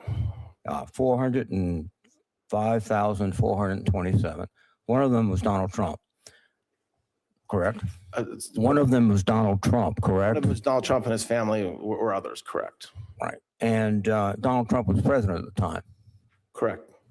So it was his IRS department that allowed this breach of privacy, correct? It was a criminal who worked in the IRS, yes. Well, he was hired under Trump's admin. This is one of the Trump. Well, there was a criminal breach that led to this, yes. Very good. How many of these 400,000 people have received monetary reimbursement for the breach? I don't think any have, including the president. No, they haven't. But you've authorized the president to agree the president should have reimbursement, correct? No, we settled the case. No, there's no reimbursement to President Trump. Well, He that's filed a suit, interesting. Senator, but So President Trump, you're going to assure us President Trump and his family will get no proceeds from this? correct. He will not. He will not get, his family will not get. Correct. And who will direct the distribution of these? Who gets the money? From the All right. Victims Fund, Yeah. well, there'll be a commission of 5 individuals that will be set up, and they will take in requests and claims and decide whether to do anything from mission of Who policy. will name the commissioners? I will, or the Attorney General, whoever the Attorney General is. The Attorney General. Okay. Sorry, just to correct, and one of them will be done in consultation with leadership of this body. Consultation. Well, that's good. But when he first announced this suit on January 30th, he said, I think what we'll do is something for charity, where I'll give the money to charity. I'm talking about the American Cancer Society. I would say established and respected charities. Will you fulfill the president's wish that it goes to respected charities? I'm aware that he put that in or said that, but that's not ultimately what the settlement calls for. Well, the settlement was negotiated between his lawyers and the Department of Justice, correct? Correct. So his lawyers did not urge that they adopt the president's vision of giving it to a respectable charity? I am confident his lawyers urged the president's desires. Obviously, there's not a charity.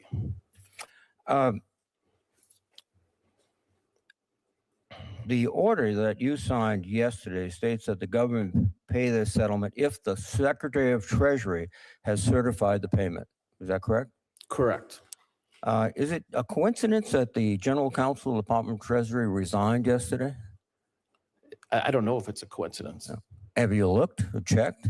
Have I checked? Yeah. I have not. As to why he resigned?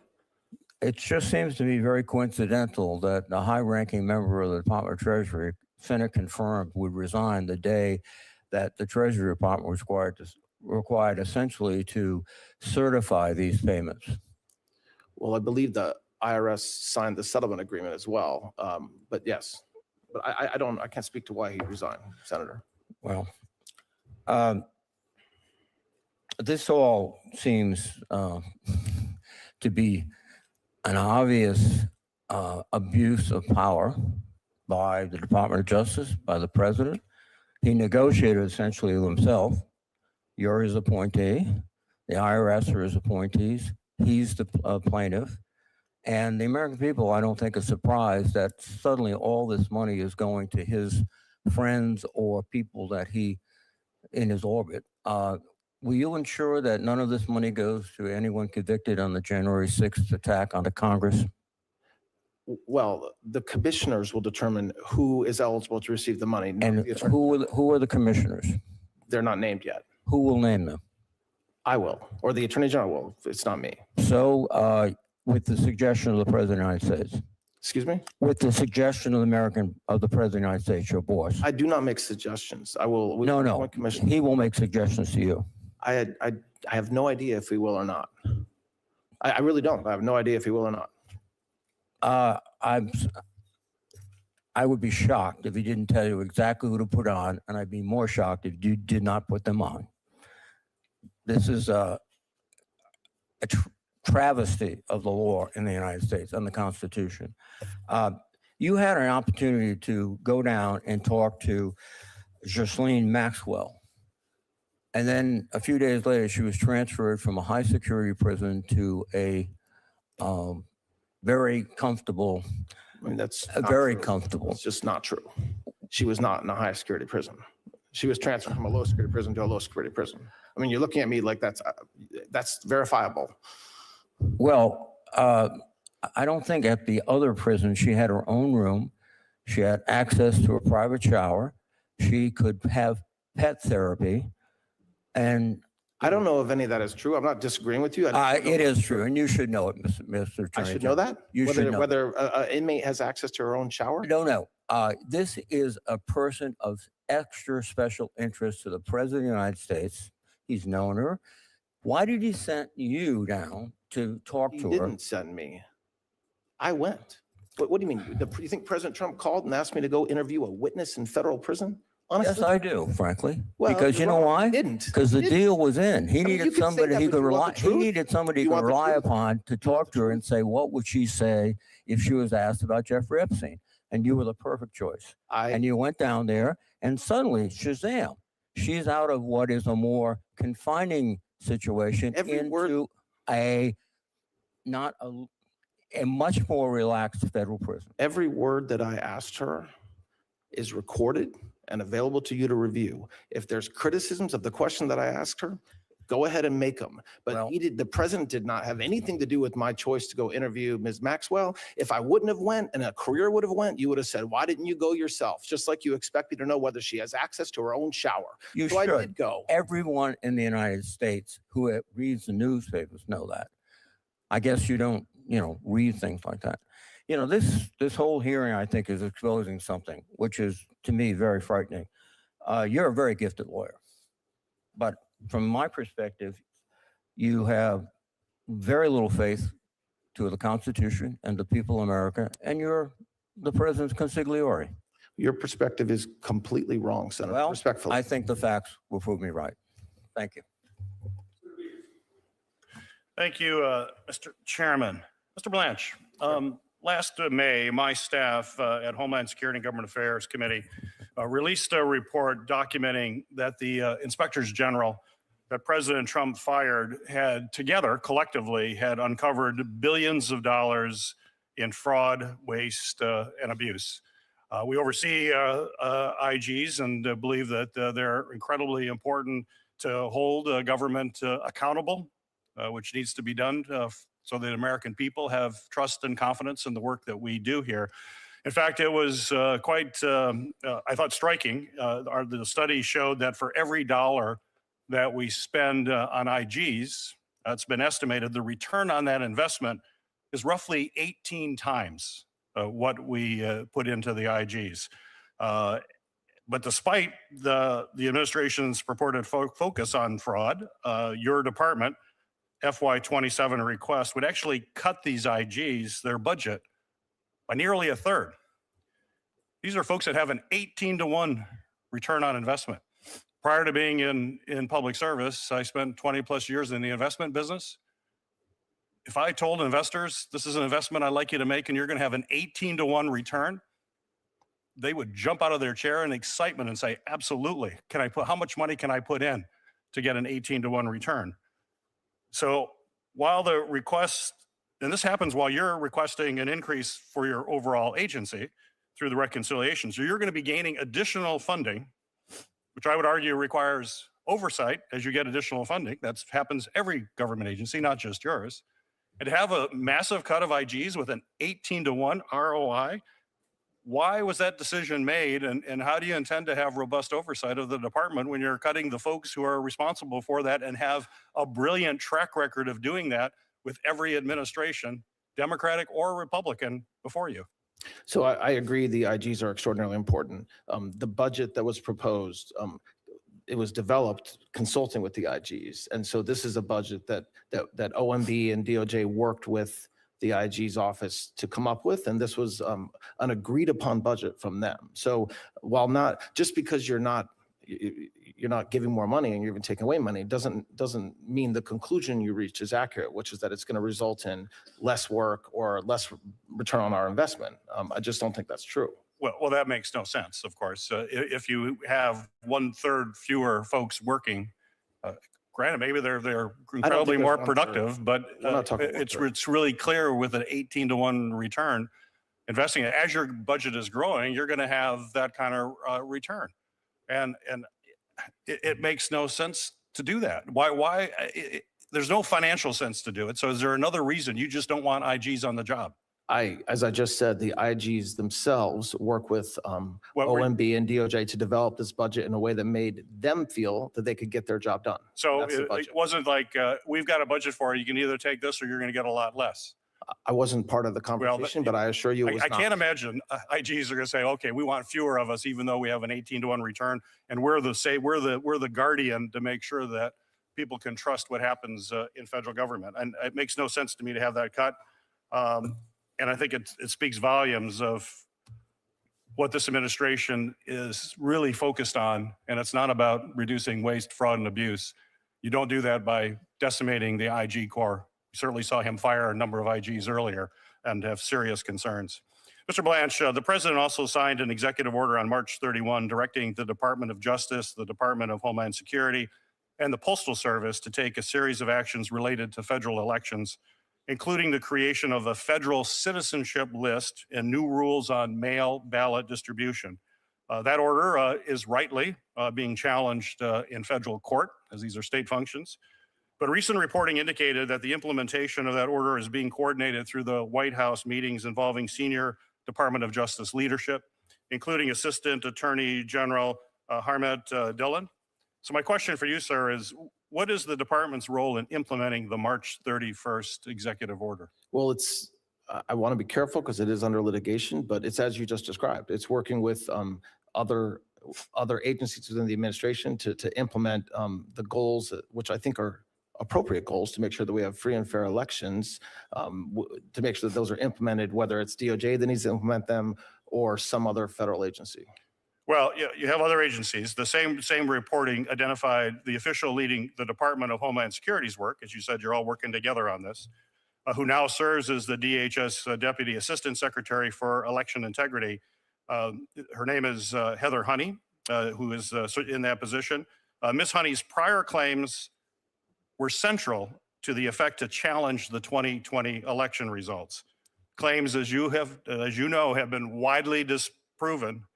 It's not true, none of this stuff. She's a key player there. So my question for you, sir, is the department taking policy direction, either formally or informally? You say they are from your previous answer, but from an official whose prior work was built on disproven claims about a prior federal election? Our policy direction comes from President Trump and his leadership team. So I know the person you're speaking about. She's part of DHS and certainly in meetings that we have about election integrity. But as far as whether myself or Harmeet Dillon take policy directions, we take them from the president. So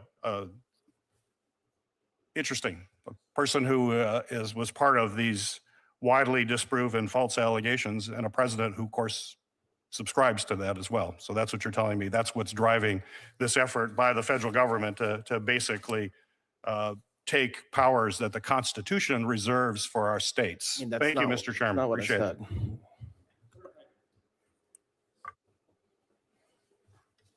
Thank you, Mr. Chairman. Welcome, General Blanche. Thank you. General Blanche, last week I took this topic up with Director Patel. I'd like to revisit it with you. That has to do with the work that's taking place in various jurisdictions across the country to make them more safe. And I want to commend the department for the work on Memphis Safe.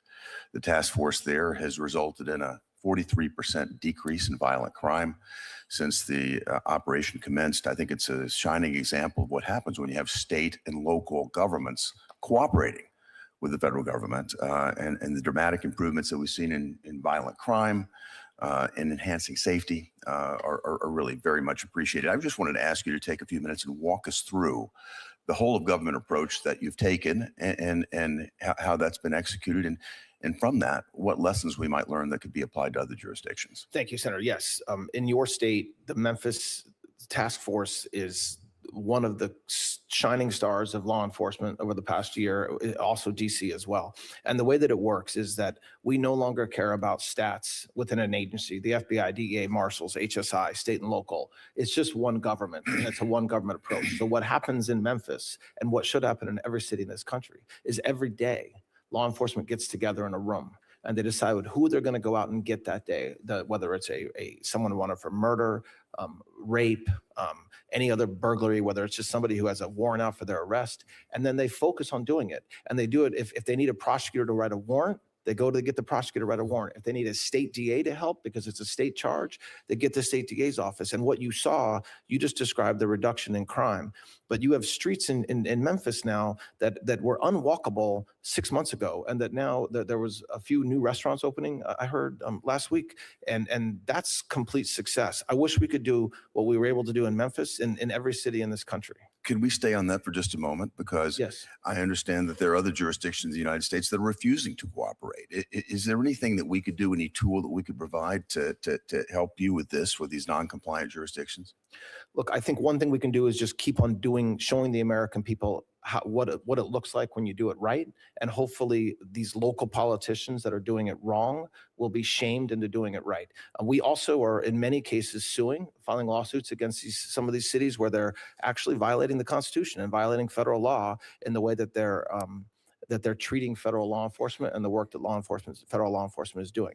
But all I can do as the acting attorney general is offer everybody that we will work as hard as we can with our law enforcement to work with the state and locals to combat crime. Thank you. And that's what President Trump ordered me to do, and that's what I will continue to do. Well, thank you for that. I would just like to show my colleagues, they get a daily report on the results, what's happening in Memphis from your team and many others, and it's quite impressive. The accountability makes a real difference. I'd like to turn to another issue, though, one that's deeply concerning. I think it is concerning to me. It should be concerning to every American, and that's bringing to light what happened under the previous administration, the Biden Department of Justice, when they weaponized the extraordinary powers of your department with Arctic frost. If you think about it, they used this Arctic frost to persecute the president and also go after his closest allies, including me. And I was shocked to find out last year that under President Biden, the DOJ had secretly obtained my phone records from Verizon. And even though Verizon was obligated to let me know that, they chose not to. And when I brought the problem to Verizon's attention, all they've done is tried to stonewall me. And we've brought it before the FCC in the form of a complaint. Again, Verizon simply continues to stonewall. And if I think about what Verizon with the Biden DOJ did, they specifically chose to ignore the fact that nothing can or should stop a phone provider from notifying a member of Congress when their constitutional rights are being violated, as mine were violated. It turns out that Verizon's chief legal officer, Vandana Venkatesh, used to work for Henry Waxman, one of the most partisan players up here. And she is the general counsel. I'm seriously concerned, at least, that Ms. Venkatesh and Verizon may have collaborated with their friends at the Biden DOJ. They never told me or my colleagues about it because they might have been worried that the truth would come out. They might have been worried that that would endanger their plans to make a $20 billion acquisition of Frontier Communications. It's contemptible, it's damning, but I think there may have been a real reason there. I want justice to be done here, and I really would appreciate your help getting to the bottom of it. So here's my question. Can I get your commitment that the DOJ will work with me and my colleagues, Senator Grassley and Senator Johnson, in bringing full accountability to this abuse of power? Absolutely. And obviously, Senator, one way we do that is by the work we're doing to make sure you all get your oversight responsibilities as much as you deserve, to get the materials that we're reviewing and collecting, but then also in proactively the work that we're doing to make sure that what happened never happened again. Understand that there are times when we subpoena phone records, we do not want the bad guys to know that we did it because we're still investigating. But the idea that could be done to a United States senator and that it would be okay for a prosecutor to just do it, not even a scintilla of evidence anybody did anything wrong, and then not provide notice to is in some ways the worst form of abuse by the Department of Justice. Well, in fact, there's a constitutional ban, and I think a first-year law student should know that. When AT&T was requested to provide the same records, they saw the constitutional problem. They stopped. Verizon was willingly handing over my records and those of other my colleagues. And I just asked myself, what was the purpose? What was the motivation for them to violate my constitutional rights? Was it because they wanted to make friends with the FCC, maybe Ms. Venkatesh, to get an appointment sometime later? I don't know. Was it because of this Frontier acquisition that they had in mind? I don't know, but we need to get to the bottom of it. Thank you. Thank you, Mr. Chairman. You're welcome. Senator Gillibrand. Thank you, Mr. Attorney General, Acting Attorney General, for being here. Thank you. I've listened to your testimony today, and I have a concern about your focus. New York City was the site of the last major terrorist attack against the United States at 9/11. We benefit greatly from what you've mentioned, this whole of government approach, where we integrate CIA, NSA, DOD, FBI, DOJ, all integrated seamlessly, NYPD, to keep our city safe. It's one of the biggest cities in the country. It's one of the most dynamic cities in the country, and our public safety is paramount. But I've looked at your record, and I am deeply concerned that you are not using this whole of government approach, because I see you slashing programs left and right that we know work for all sorts of things, from drugs to gun trafficking to community policing to cops program, slashing so many programs that I know work. So I want to take you through them and hear from you why your focus isn't where New York City and the state and the country need you to be, which is our public safety. So first of all, do you think that China, Iran, Russia want to do us harm and would undermine our elections? Yes. Why did you delete the whole department then that is supposed to protect against the undermining of our elections? We spend a ton of time, a ton of money, a ton of man hours, a ton of resources on that very issue. Yeah, So but you canceled the FBI's Foreign Influence Task Force. that's a task force. That's literally just a group. It was you the know what a task force is. That's not getting rid of anything. I was here in 2016. I know what happened. And after that, we did a whole of government approach. Yes. We put experts in at CISA. We put experts in at the FBI, and we put experts in at the Department of Defense. Together, whole of government approach, they went state by state by state to make sure that our electoral infrastructure was sound. However, your department and this administration has aggressively fired all the people that were put in charge of this. So they were the people at the FBI in charge of it. So why have you dismissed those operations? Where that failed, there were no state and local involved. It was all just a bunch of federal people, mostly out of Washington, D.C., okay? And the FBI agents were all Washington, D.C. The way they were agents, not around the country where we needed them. So the way that we're addressing it by closing down that task force is by having HSTF set up in every single, including in New York City. Every single agency, every single state now has a HSTF, and that is one of their main focuses. And it does work with state and local. I want a complete report on this, because I don't have confidence that you are doing what needs to be done. Because if all the 300, 400 expert people that were in our previous administrations, multiple administrations, Democrat and Republican administrations, if none of them are good and you're starting over from scratch, that doesn't sound like the recipe for I success. didn't say none of them were good. That's not what I said. Well, they've all been dismissed, and they've all been fired in all three areas. That's not true. They have not all been Fired dismissed. the people from DOD. We fired the people from CISA. We fired the people at the FBI. They were all dismissed. They were not all dismissed. Many of them are still here. Ask for a briefing, look into it, and give a report to this committee. Because I'm telling you, if you agree that our adversaries do not have our goodness in mind, they don't have our protected elections in mind. Yes. I need laser-like focus on solving this You're getting problem. laser-like focus. All right, I'd like a report on that. Second issue, gun trafficking.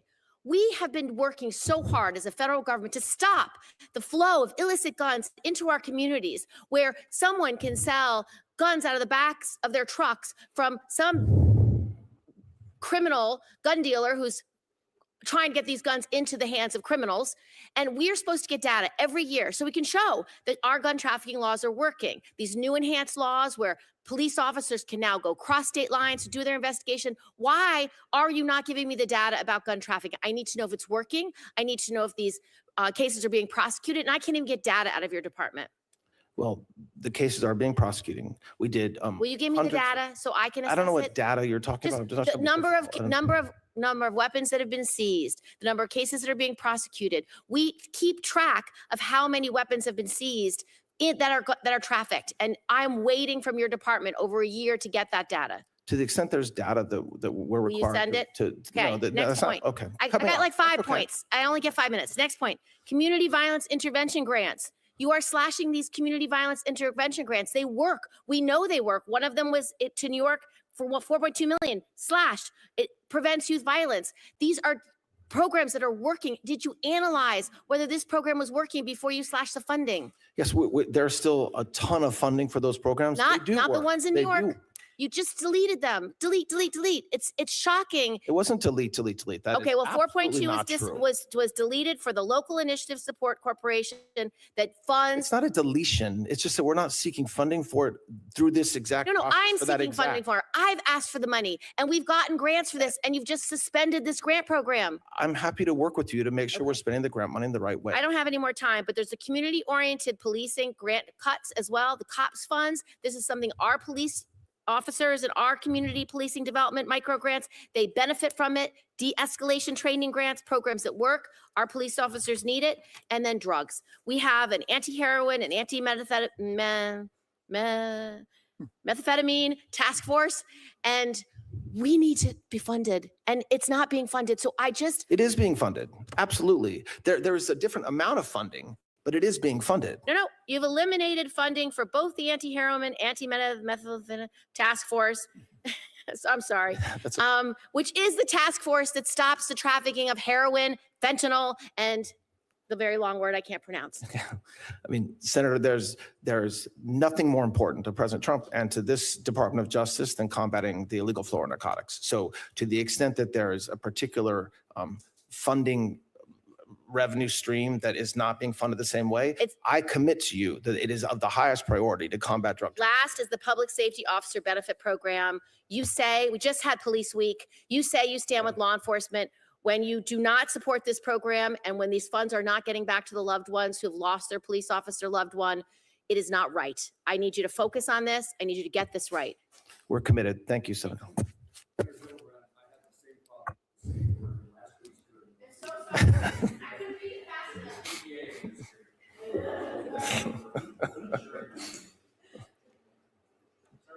Thank you. Thank you, Acting Attorney General. Thank you for being here. Thank you. I want to talk about the ATS National Training Center. Folks, we'll run this live stream for about another 8 to 10 minutes or so, and then we'll disconnect. And I'll put the link down in the description if you want to continue to watch this live stream of, what's his name? Well, I don't even want to, Todd Blanche. Not even, where'd he come from? But anyway, let's get back to it, folks.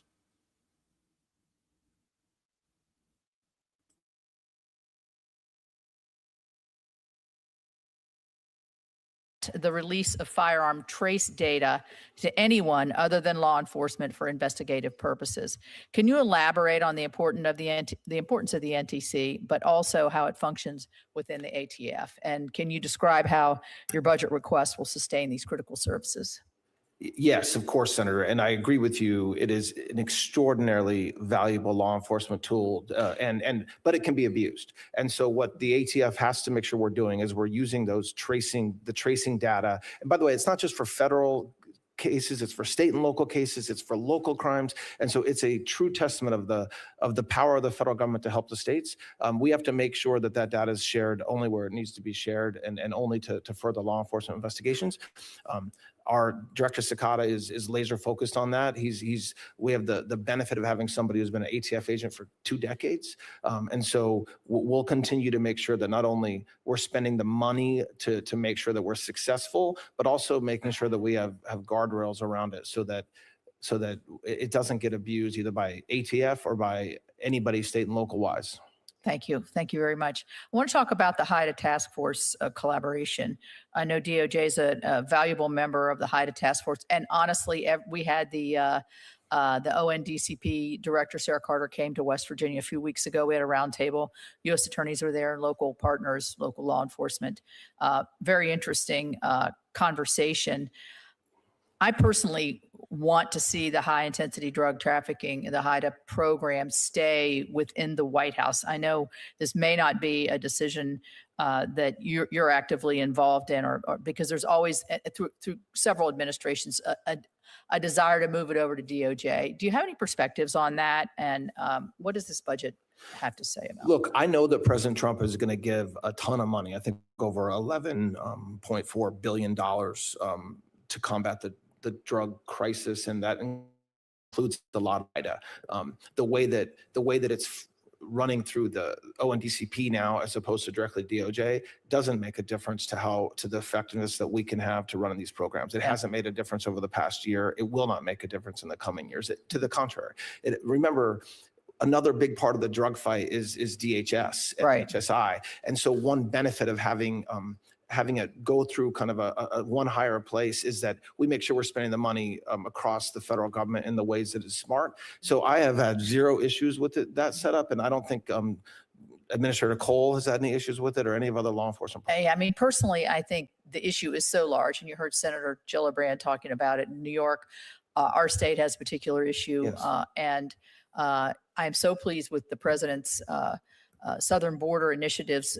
Fentanyl seizures are are down, meaning less fentanyl into the country, but it's just such a devastating and terrifying drug that's killing too many people. Yes. I did want to I noticed in your opening statement, you made a comment about the Bureau of Prisons. I just had a conversation with my fellow West Virginian, Billy Marshall, who's head of the BOP. I am in full support of the $10 billion request that you've made. He's made great strides there in getting good leadership, and they're safer. We have several federal prisons in and around West Virginia, and not only are the staff safer, but the inmates are safer as well. And I would encourage you to keep pounding that drum. We will. Thank you, Senator. Let me ask you a question in the last few minutes that I have.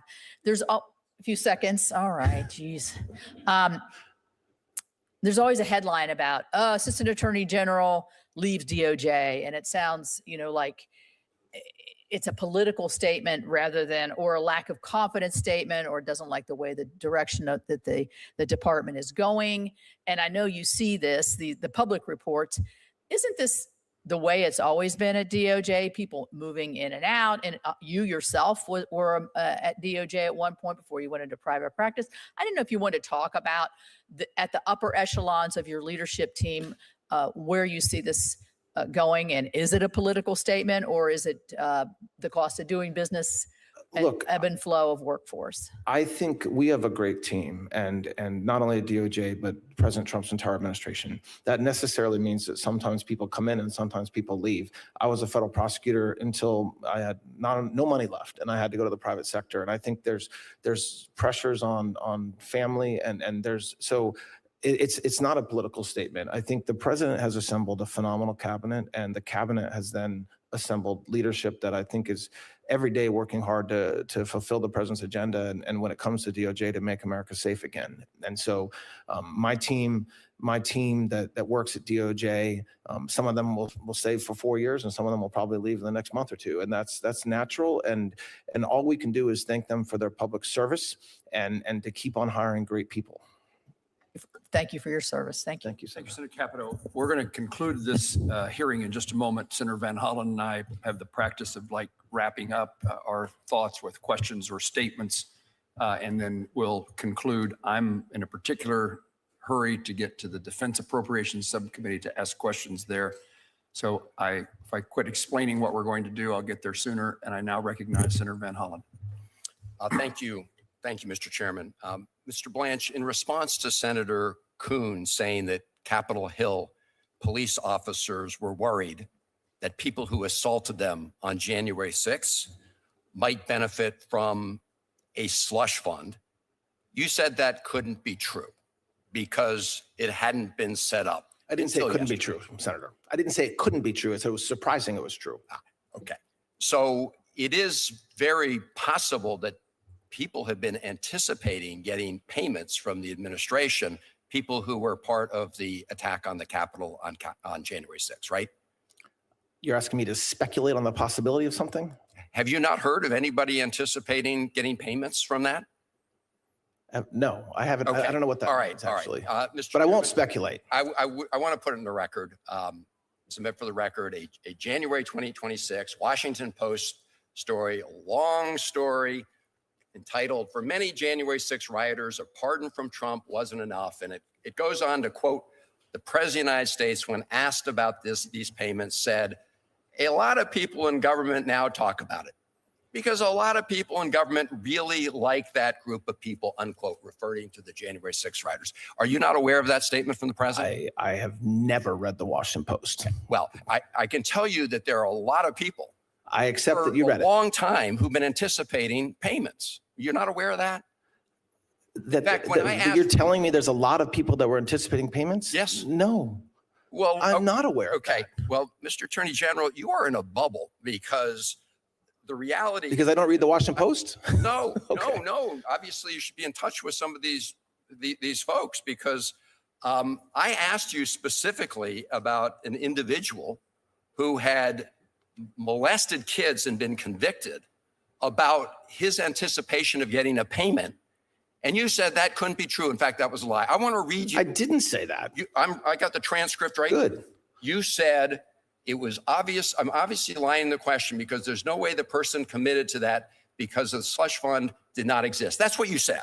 I'm going to read from you, Mr. Attorney General, an affidavit from the Hernando County, Florida Sheriff's Office. And I want you to listen carefully to what this police officer said about this criminal named Andrew, pardoned by the president, now being charged for child molestation.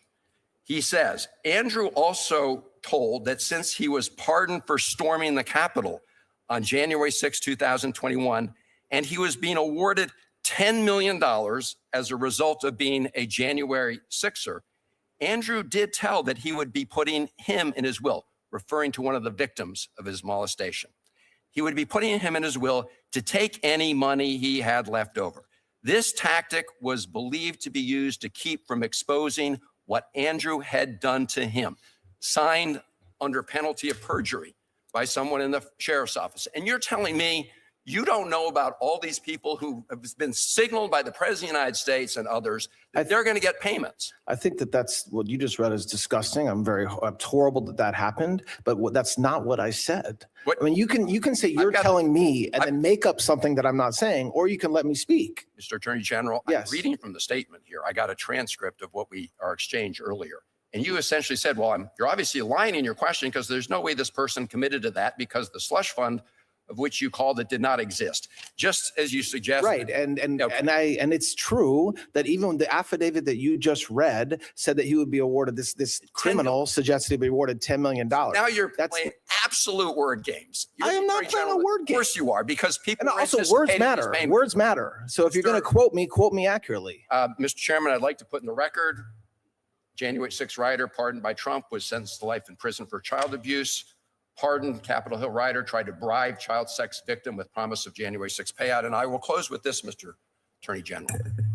You can't tell us today that this individual would not be eligible for a payout from this fund. I find that obscene. And I'm going to ask you one last time. You keep comparing this case to the Keep Eagle case. In that case, as you've admitted, a judge ultimately signed off. I'm asking you, before you proceed with this fund, will you have a federal judge sign off on it? I didn't compare the cases. What I said is the commission that we set up yesterday is nearly identical to the commission that was set up during Keep Eagle. So please, you repeately put words in my mouth, and then you say, "Oh, I'm playing wordsmith." Words matter, Mr. General. So if you, they do matter. You said they were. I got. Look, the transcript will speak for itself. It will. But you compared in your own release.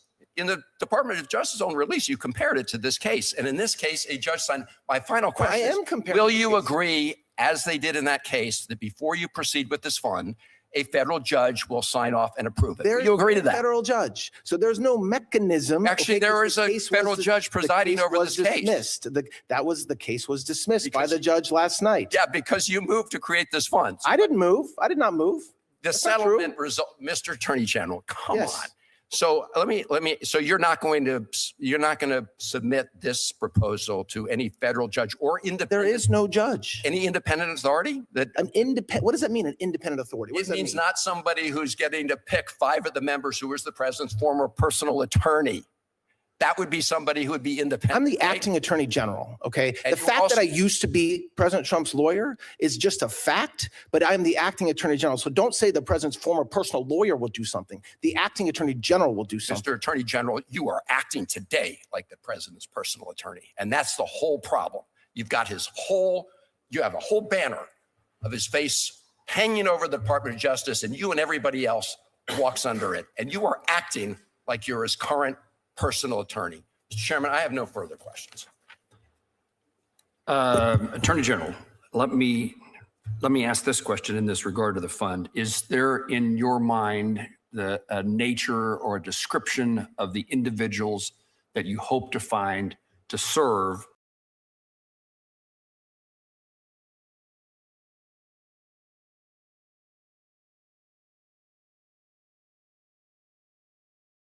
Well, folks, that's going to just about wrap it up here for today.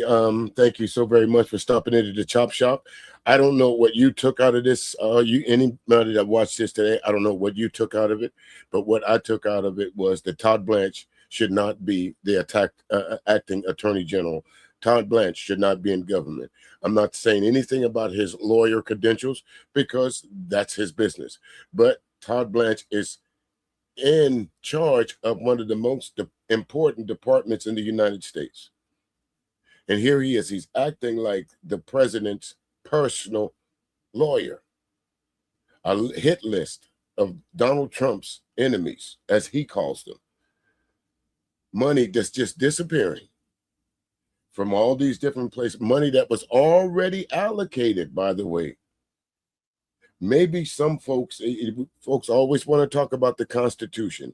Maybe some of these Democrats, some of these Republicans, maybe some of the Democrats as well, need to go back and revisit and reread the Constitution, because clearly it says Congress will have the power of the purse.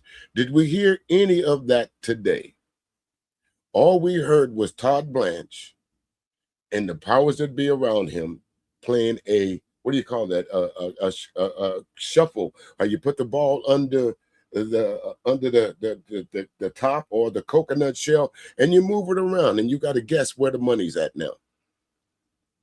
January 6 rioters being pardoned by Trump on his first day in office, and how many of those folks have gone back to recommit crimes? The one particular man that he was talking about that got convicted and was up for life in prison now, he was expected to get some money back. He was so much expecting it that he told his victim, if you keep your mouth shut, I'll give you some of this money. But yet, you'll hear Todd Blanche say that the DOJ is independent. Absolutely no way. But again, folks, coming up soon, we'll continue our series on the 1965 Voting Rights Act. I'm going to walk down each step to how these folks was able to take the United States of America back to the 1950s. Not the 1960s, the 1950s. With that, y'all be safe out there. Watch your 3, your 6, your 9. Thanks everybody that hung out and listened to me for a little bit. You got to keep in, I know it's hard to watch legacy media, but you got shows, entities like C-SPAN, NPR, HQ headquarters, and all these stuff that do this for free, folks like me. All you got to do is click on. Look, all you motherfuckers been snitching for him and shit. Well, now you standing up in here, goddamn it, talking about preaching preacher. Fuck that nigga. Fuck that. I'm gonna shoot your ass too, motherfucker. Keep going. You gonna get shot too, nigga. You gonna get shot. God bless the fool, goddamn it. God bless the fool. Now, I'm gonna tell y'all something. I'm gonna end this goddamn thing. Look, where's that goddamn money bowl at? Who got that money bowl? We're taking that money right now before you leave this bitch. We ain't leaving out here for free, motherfucker. Yeah. Y'all know the motherfucker ain't no good. You want, look,